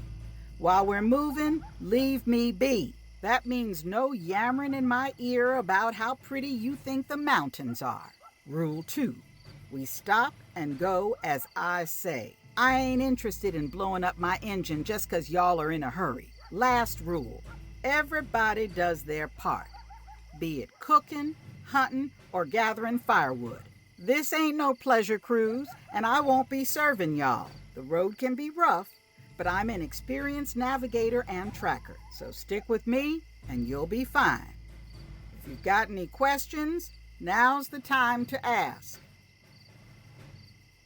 Just how long do you expect this journey to take? I reckon it shouldn't be more than 8 or 9 days, weather permitting. Anything else? Regarding your first rule, what if we have an emergency? Then tell me. Just don't bother me with small talk. I need to concentrate on driving. Anything else? Well, that's an awful lot of rules. Don't you think the people paying your fee ought to be the ones setting terms? You know any other folk in town with a wagon? That's what I thought. You said you're a tracker? What's that mean exactly? It means I'm good at finding things. One of you gets lost, or we're hunting our supper and need to trail an animal, I can do that. So, like a bloodhound? No, like a tracker. Compare me to a dog again, and you're finding yourself another ride. Understand? Huh. Apologies. I didn't mean to offend. Folk rarely do. Anything else? We understand. You'll have no trouble from us. All right then. Let's get a move on. Time's wasting.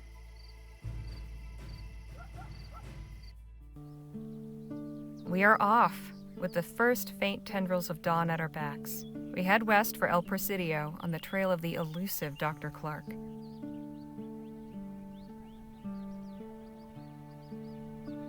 We have but a few days' travel before us, through the desert and mountains to reach the coast. I am rather looking forward to getting a better view of this part of the country. And should the scenery lack for diversion, I suppose I'll have recourse in the fellowship of my new traveling companions. Now that we've assembled in this unlikely venture, perhaps it's time we got to better know one another.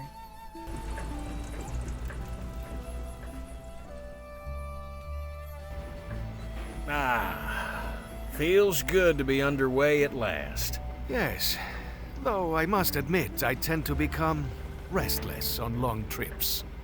Well, we got cards, books, and conversation. Plenty of ways to pass the time.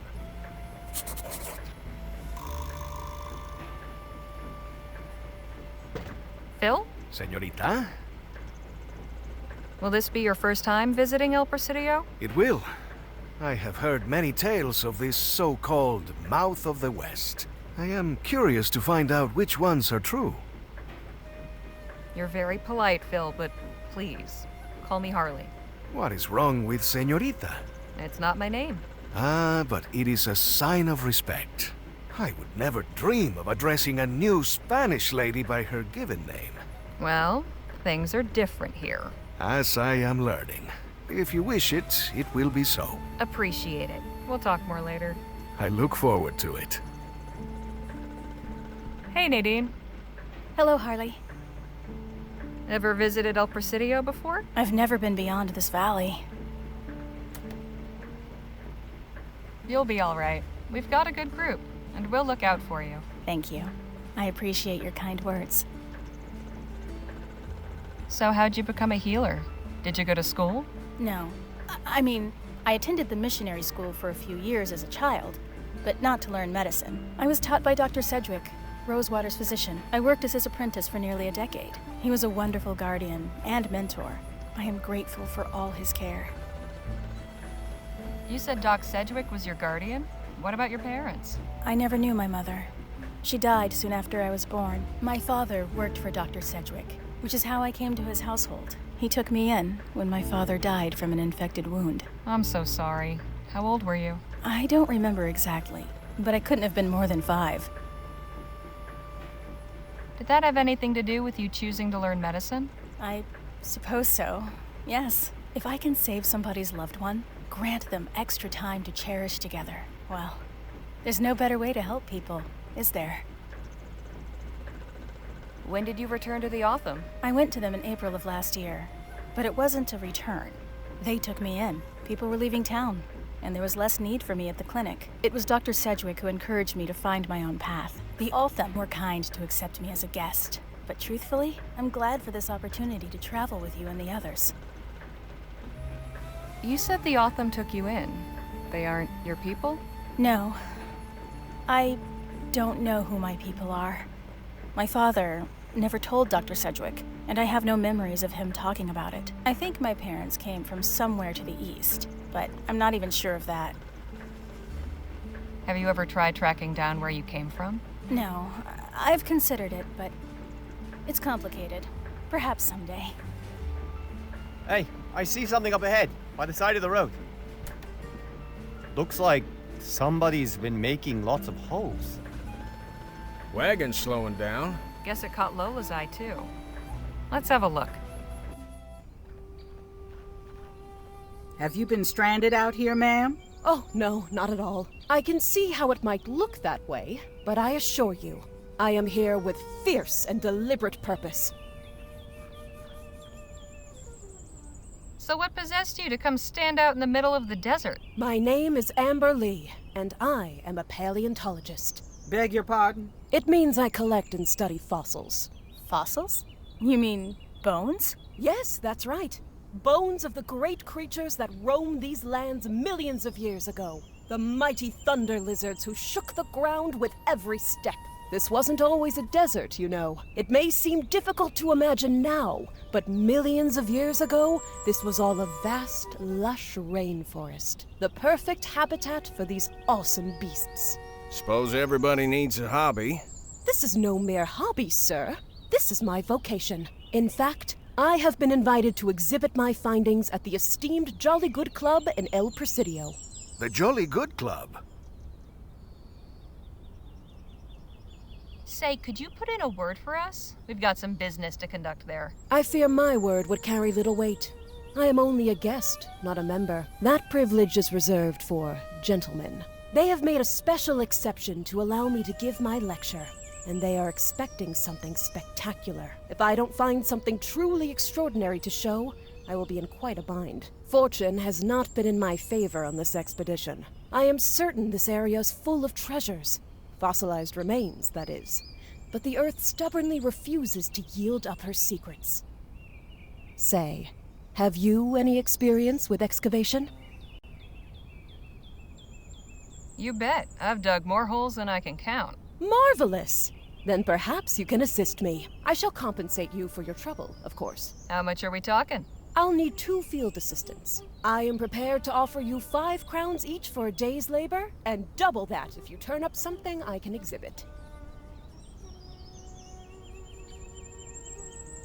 If we do turn up something good, surely it's worth more than that to you. How about doubling that finder's fee to 10?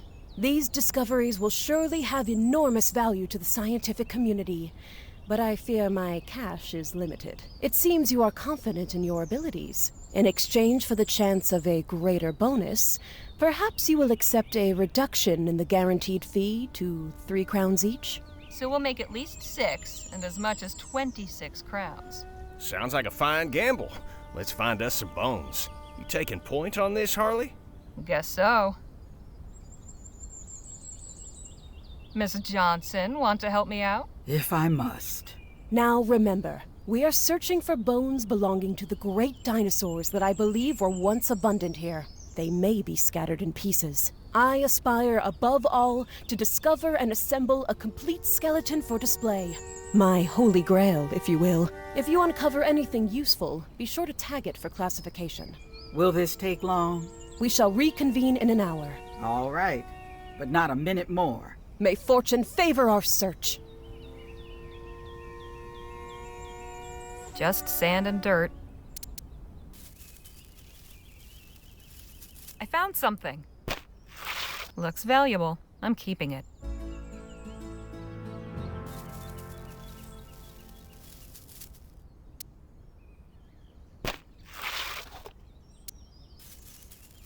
Well now, what's this?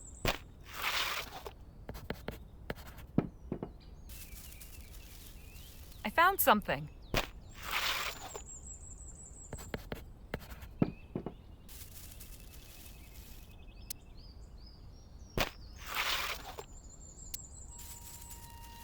Ooh, this is interesting.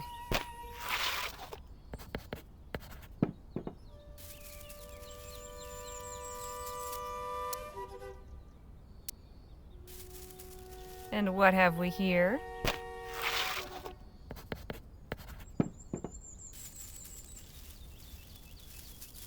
Ooh, this is interesting. Must be my lucky day. This comes with me.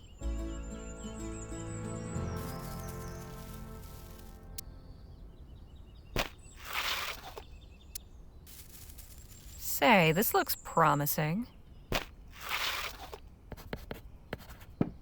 Phew. I've been at this long enough. All right. Place everything you found on the table here, and we'll have a look. Not a bad yield. You found some quality fossils. These other items, while interesting, will not help me assemble a creature to display. I know you aren't trained in the science of paleontology, but surely you recognize refuse when you see it? One man's trash is another's treasure, as they say. Not in this instance, I'm afraid. As for your companion, goodness, you've also found some wonderful fossils. This is quite a collection. Here is your fee, as we agreed. Thank you again for your assistance. Don't mention it. Good luck with your exhibition.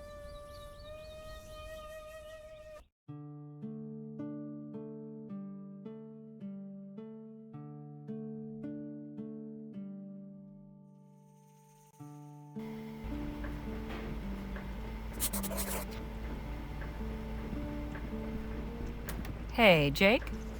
Yeah, Harley?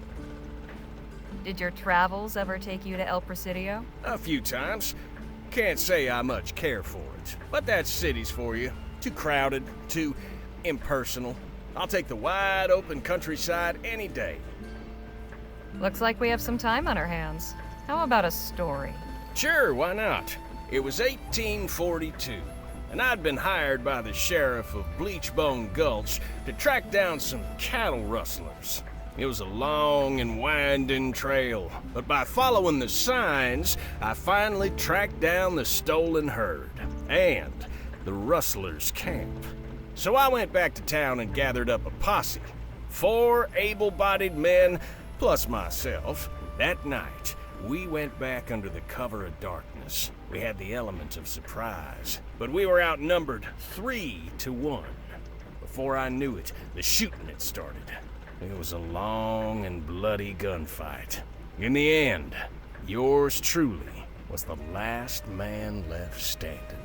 I drove that whole herd on by my lonesome. They were all back home by dawn, with not a head missing. Lost some good fellers that night. But that was the end of cattle rustling in Bleachbone Gulch. Hell of a story. Now there's plenty more where that came from. I appreciate the chat. Anytime, Harley. Hey, Danny, let's talk. Sure. Actually, I was wondering about something. Where'd you learn how to fight? For a while, it was how I put food on the table. No kidding. You were a brawler? I was. Used to call me Spitfire Harley. Wow. Were you any good? I took my licks, but usually held my own. In that world, being good is mostly about how much punishment you can take and keep coming back. Same as anywhere, really. So have you been to El Presidio before? Yeah, I was born there. No kidding. Didn't you say your family lived near El Presidio? In the area, yeah. They moved out to the city proper a few years back. I left when I was 16. Haven't been back in ages. We're slowing down again. Good. I could use a change of environment. Harley, could I have a word outside? Sure. Sun's getting low. Time to set up camp. Harley and I'll be back shortly. Just gonna take a walk over to that spring. Danny and the others can aid in the preparations. You better not be skipping out every time there's work to be done, you hear?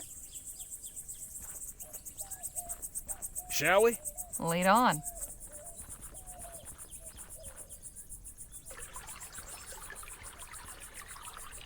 Would you look at that spring? I ain't seen water that clear since that time I went swimming with the Prime Minister's rambunctious niece. So, you wanted to talk to me about something? I did. I can tell you've got a cogitating mind, always assessing the situation, finding the risks and opportunities. Now that we've got a real posse assembled, I'm keen to hear your thoughts on our little venture. Everything seem hunky-dory so far, in your estimation? Yes, I think so. It's an odd bunch, all right, but all capable in their own way. If a treasure's out there to be found, I think this gang can do it. Delighted to hear it. You let me know if that changes, all right? You got it. Right, well, we should be heading back. Else Miss Johnson will... Oh, hey there. Howdy, friend. Welcome, welcome. Name's Aubrey Trout, but you're not here about me. I reckon you're here for the spring water. Something special about it? Something special about it? This here's an etheric spring. Best kept secret in the great western desert. Etheric spring? Sure. Y'all know about ethericity, don't you? We're familiar. Well, this water's got the same properties. Due to a confluence of etherically sensitive minerals deep in the earth, you see. This here's a hotbed. Taking a drink will cure whatever ails you and grant you the strength of 10 men. No kidding. If what you say is true, people would be lined up from here back to Rosewater. So where is everyone? I told you, it's a secret. Well, for now, once word gets out, I'll be up to my eyes in folks wanting a sip of the stuff. I can see by your face you're, not convinced. Maybe this'll change your mind. Observe. Jumpin' Jehoshaphat. Daily sips of this water have conferred upon me a practically superhuman strength. Now, tell me, how old do you think I am? I imagine a spry young feller like yourself can't be more than 25? What if I told you I was 52? Enough beating around the bush. What's your game? You trying to get us to pay you for this water? Or go in on some fool business venture to sell the stuff? Ma'am, I am wounded. Having tasted bliss, I just want to share it with my fellow man. Or is the spirit of generosity dead and buried? Okay, look, I'll take a drink now. Watch me.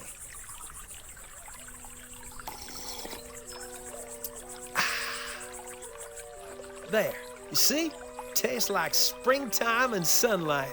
Now, if the water was no good, would I have done that? Reckon not. So go on, friends. Share in the wealth. Take a sip. If it does even half of what you say. Not so fast. Something is off. I'm sure you won't mind if I have a look around, Mr. Trout. Be my guest.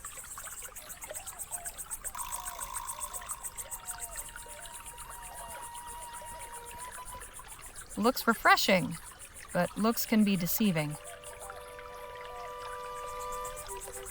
I've got my eyes on you. I'm flattered.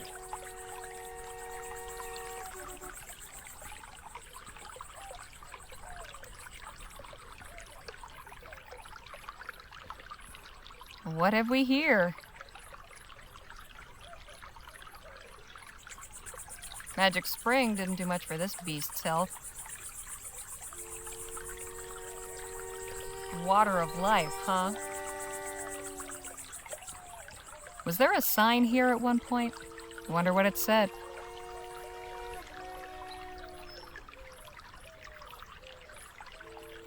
What's this? A money pouch. There's 10 crowns in here.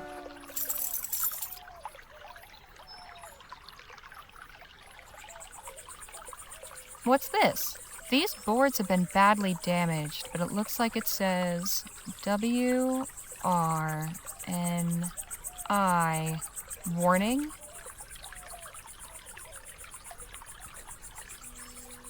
Nothing but twigs and leaves.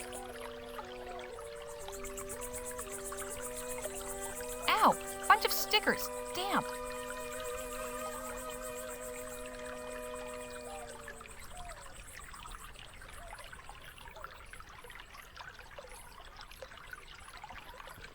Water of life, huh?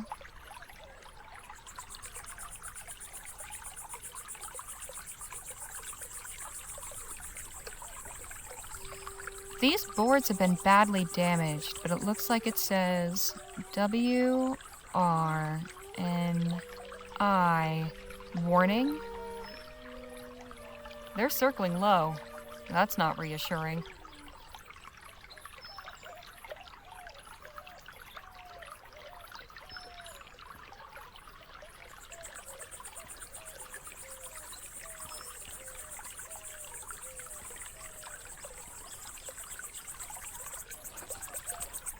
Jake, I don't think you should drink that water. Why not? There was a cow skull in the reeds. Looked deliberately hidden there. Is that right? Yes, I did that. Wasn't nefarious, just clearing the path so no one trips on it. There was a warning sign over there, and someone destroyed it. Really? That stick's been there since I found the place. Never seen a sign. There's an awful lot of vultures in the area. I did notice that, yes. They're off in the distance. This spring's pretty well hidden still. Anything that doesn't find it dies of thirst out there. Now wait just a minute. What are you trying to pull here, friend? Nothing. I swear. Right, and I'm the Prime Minister. Quite the little scam you've got going on. I don't know what you're talking about. Oh, I think you do. Jake, maybe you can coax our friend here to talk? I'd listen to the lady, partner, unless you want to be another notch on Gentleman Jake's holster. Okay. I'll talk. The spring's toxic. I trick people into taking a sip and then rob them. Gee, Rover Cripes, that's pretty low, even for a confidence trickster. You don't kill them. A little sip only knocks you out for a bit. So how are you still standing after all those drinks you took? I got a natural immunity. What can I say? Found a way to turn it to my advantage. And that iron-bending trick? Like you said, just a trick. Of course. I should have seen through that. We got ourselves a real piece of work here, Harley. You're telling me. What do you reckon we should do with them? Just let the cretin go. You sure about that? What else is there to be done? You feel like playing bounty hunter and dragging him off somewhere? Not particularly, no. Go then.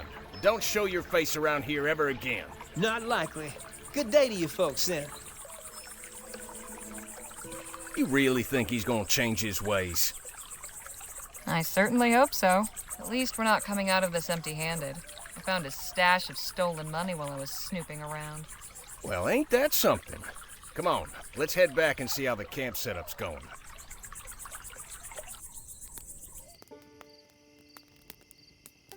So the little weasels concocted this whole story about how it's an etheric spring and the water has special powers, trying to hoodwink us into drinking it.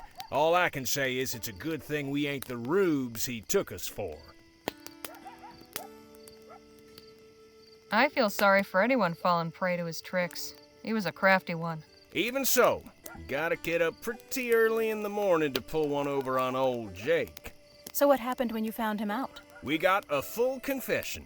Turns out, the water's poison. The snake worked up some scheme to get passers-by to drink, and then empty their pockets as soon as they were out of commission. Leastways, I think that's what he said. Couldn't catch half of it through his blubbering and sniffling. It was a depraved little operation he had going. So how'd you deal with him? We made an example of him. You killed him? Let's just say he won't be harming anybody else. The fellow was bad news. Somebody needed to put a stop to it. I see. Good. Sounds like the bastard deserved it. The chili's almost ready. Harley, can you come help me and Phil serve? Sure thing.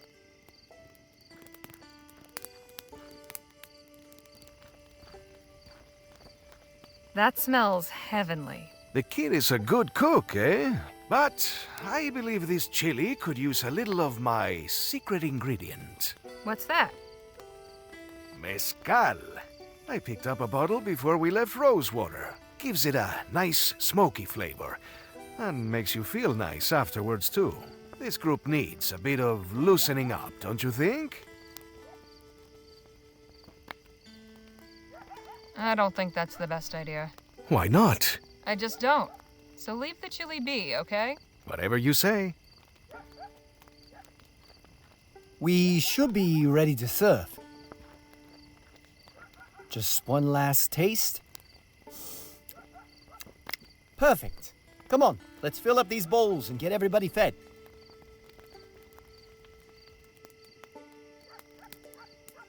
That was some mighty fine chili, Danny boy. Glad you liked it.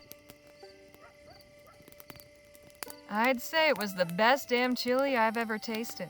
You ever decide to give up gunslinging? Maybe you could open up a restaurant. You really think so? I'd be a regular. Gosh, thank you. It's a nice night. Perfect for relaxing and enjoying the company of one's comrades. The best part of the day. I have always said that the battle is won or lost around the campfire the night before. Doing all right, Miss Johnson? I'd say so. If you'll excuse me, it's been a long day. I need to rest up for tomorrow's drive. Night all.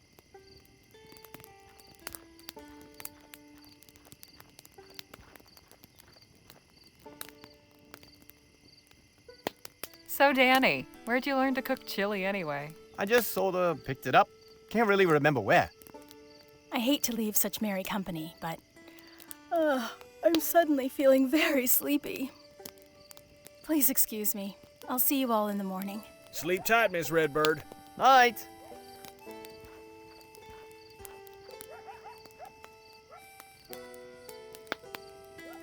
You look like you're enjoying yourself. And why should I not be? We have fine weather, good food, good company. Are you not? Well, sure. I mean, this is great and all, but... Ah, I see. You are one of those people. In Spanish, we call them aguafiestas. What's that mean? Someone who does not know how to have fun. Hell of a day, huh, Jake? I'll say. It's disheartening to know there's so many men out there hell-bent on bringing others to ruination. But at least we saw through his ruse. It's as they say. There's a mark for in every minute. One to trim 'em and one to knock 'em. Time for me to call it a night. Night, Harley. Buenas noches. Sleep well.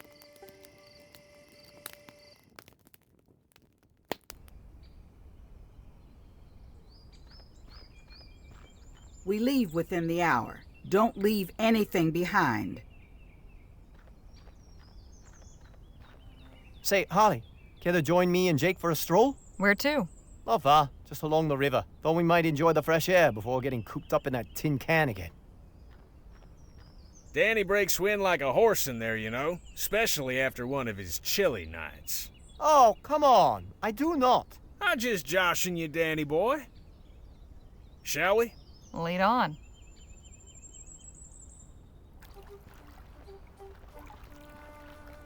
Beautiful, ain't it? Let's keep going. I think the river bends up ahead.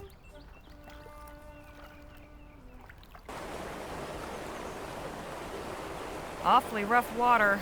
Shucks, this ain't nothing. It gets real wild a little ways down. You got a death wish, kid? Get down from there. Why? Because you look liable to fall, that's why. I'll pay these fussing old hens no mind, Sonny. I was the same at your age. Used to jump around trees like a lemur. I'm good at climbing. Watch this.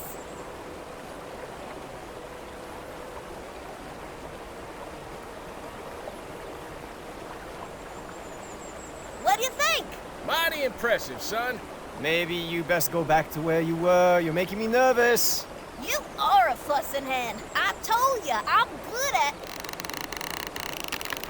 Ah! Shit! What the hell do we do now? Danny! Hot damn, he's got him. Now hurry up and come on back to shore. I'm trying! I can't swim! Hold tight. We'll figure something out.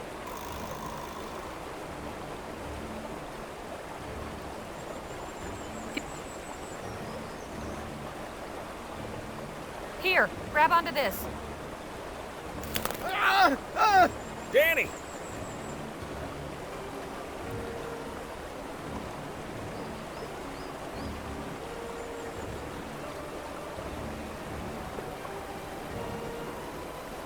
Jake! What? I might have an idea, but I'll need something of yours. Okay, what?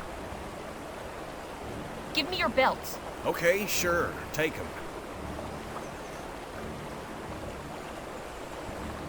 Now I've got a double loop. Danny, grab onto this. Jake, a little help, please? Gotcha. Thanks. That was some quick thinking, Danny boy. I'm impressed. I'll say, you're a true hero, Danny. I just did what anybody would. That's a load of bull, and you know it. The rest of us were standing around gawping, but you knew what needed to be done and didn't hesitate 1 second. Be proud of yourself, Danny. You've earned it. She's right, you know. Damn fine instincts. Hey, kid. How about a little gratitude for your rescuer? Danny here just saved your wretched back-talking neck. Thanks, mister. You're welcome. Have you got a family to get back to? They must be worried. Yeah, Ma and Pa got a camp nearby. Run along then, son. Be sure to tell him Gentleman Jake's brave assistant, Danny Lewoe, saved your life. And stay out of trees, little brat. All right now. Let's head back to the others so Danny can relate the tale of his heroic deeds. Actually, I'll catch up later. Suit yourself, hero. Hey, don't be too long. Would you mind a little company? Sure. I just needed a moment away from Jake anyway. I'm glad you're here. Sure seems hard for you to take a compliment. Why is that? Oh, I don't know. It isn't good to brag. It's not the same thing as bragging. Let your friends sing your praises, then you don't have to. I'd really rather just help others instead of making it about me. Look, you describe yourself as an honest sort, right? Well, sure. I don't take to lying, if that's what you mean. Seems to me that false modesty is about the same as lying. If you're actually good at something, or if you have a good idea, just say so. No sense hiding when you've got something of value to contribute. I hadn't really thought of it that way.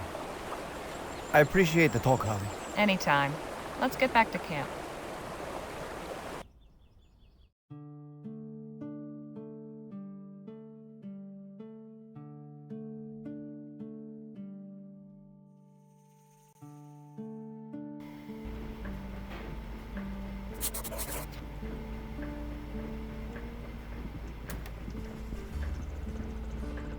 Hey, Danny, let's talk.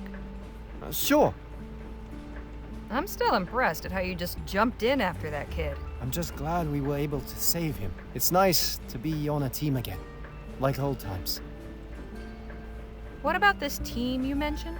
So, before I met Jake, I used to run with some folks who, well, we got into some trouble. We were a posse. My best friend Petey was our leader. Petey and I left El Presidio along with 5 of our friends. We were looking for new lives out on the frontier. I told my parents we were pooling our money together to buy a farm, which was true. Except, we didn't actually have any money. Petey took charge and we all started off working odd jobs here and there. But he got impatient. He got it into his head that it would be easy money to rob a stagecoach. I didn't much care for the idea, but once Petey put his mind to something, there was no turning back. So the big day came, and things didn't go so well. Petey didn't make it. I was the only one who did. I'm sorry. Me too. I just wish I'd said something more. Push back harder on the whole idea. But honestly, talking about it helped. So, thanks, I guess. Hey, Jake? Yeah, Harley? You think that charlatan at the spring learned his lesson? I don't know, but it was kind-hearted of you to let him go. How about another story? Sure. Here's one about the time I lassoed a rabid coyote. And that's how I ended up with this scar. Folks, we're making a brief stop. Any particular reason we've stopped, Miss Johnson? I needed to stretch my legs. You might take advantage and do the same. We're off again in about 20 minutes. Come on, Danny. Let's go have a look at that oil derrick. Excuse me, ladies. I have some business to attend to. Both of you can do as you like. Just stay within sight. Actually, I'm curious about this machine. Do you think I could ask you a few questions? Oh, well, I suppose so.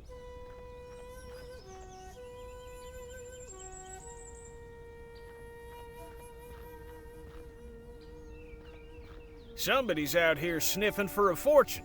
Or just digging a very deep hole. Funny how the best things are often found in the lowest of places. Come have a look, Harley. Hello down there. Who said that? Up here. Afternoon to ya. What brings you folks to Cormac's oil rig? Just passing through, friend. I was just saying you've a fine setup here. Thank you, sir. It pleases Cormac to hear that. Sit tight. Just needs to make a slight adjustment. Then Cormac can come down for a chinwag.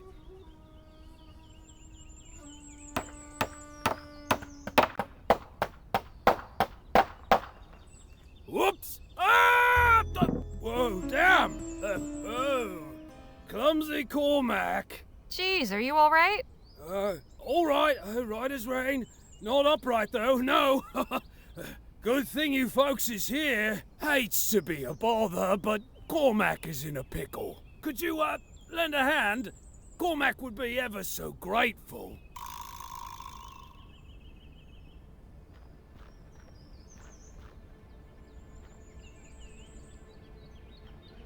This rope could be useful.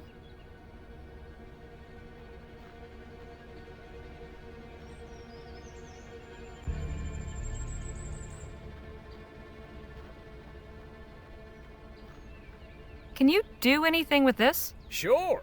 I could lasso our friend and pull him over to us. Sounds like a plan.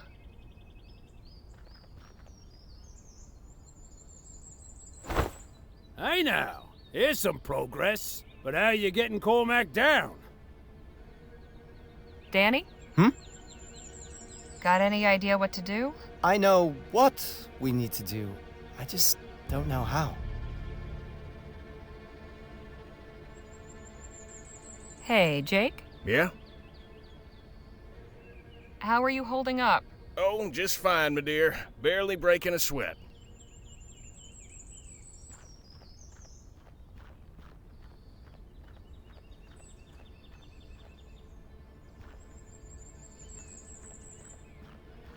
Sorry to interrupt, but... What is it? There's a man at the oil derrick in dire need of help. What happened? He's caught on a rope hanging upside down. We're trying to get him down somehow. And what do you want me to do about it? Is there a ladder in the wagon? Not anymore, sorry. I'm not sure what you can do, actually. Thought as much.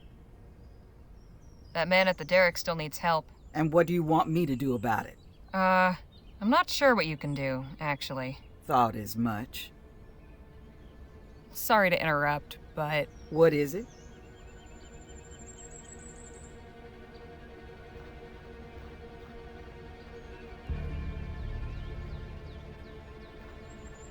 All right there? Aye, but Cormac will feel much better once you finish getting him down!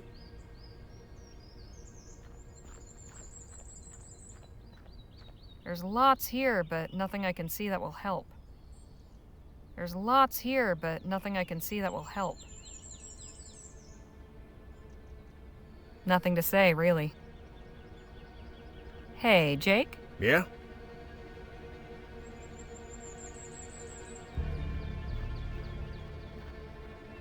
Looks extremely heavy. I hope it's secured.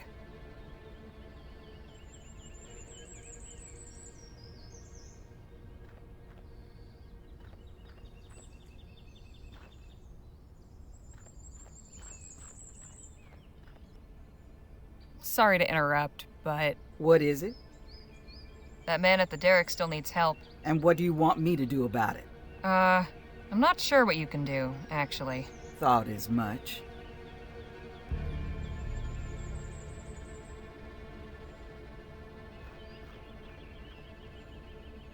Tools of the trade for an oil worker, I suppose.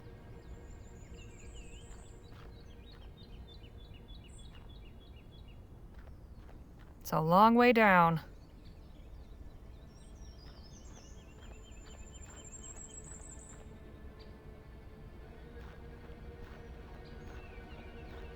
All right there? Aye, but Cormac will feel much better once you finish getting him down!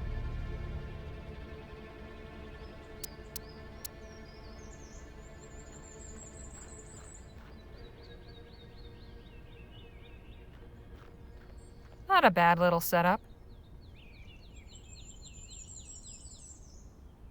Nothing to say, really.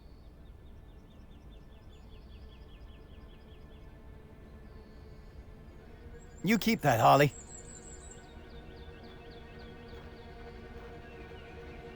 That won't help get him down.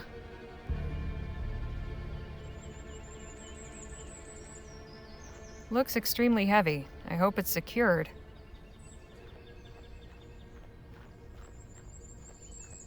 Hey, Jake? Yeah? I've had another idea. Let Cormac go. If you insist. Oh, hey now. What's going on? I'm rethinking the situation. Well, Cormac's rethinking things too. Lots of things. Hey, Jake? Yeah? Any suggestions what to do? That rope doesn't look too thick. Should be able to cut through it. The trick will be keeping our friend from falling headfirst into that pit. Got anything on you that could cut rope? Afraid not. One of the others might.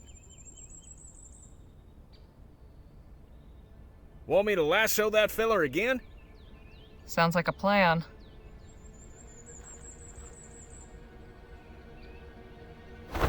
Here we go again.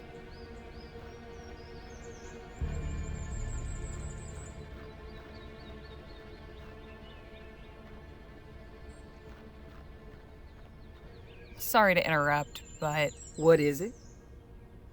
Do you have something sharp enough to cut rope? Sure. My hunting knife.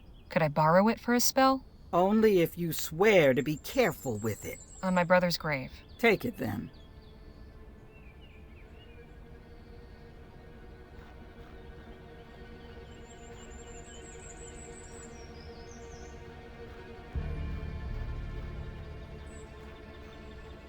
Danny? Hmm? I got a knife. Think you could cut the rope by throwing it? No, but I could always shoot it. You think that will work? Definitely. All right then. Shoot him down. Right now? Yes, now. All right.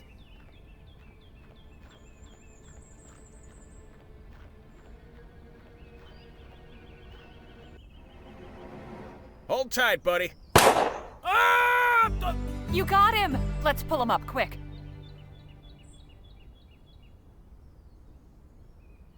Whew! That were a close one. You've saved Cormac. Many thanks. All in a day's work, friend. Are you all right? We have a healer with us if you need doctoring. Ah, no need to trouble yourself. Cormac's feeling all right. How come you're doing this clearly dangerous work on your own?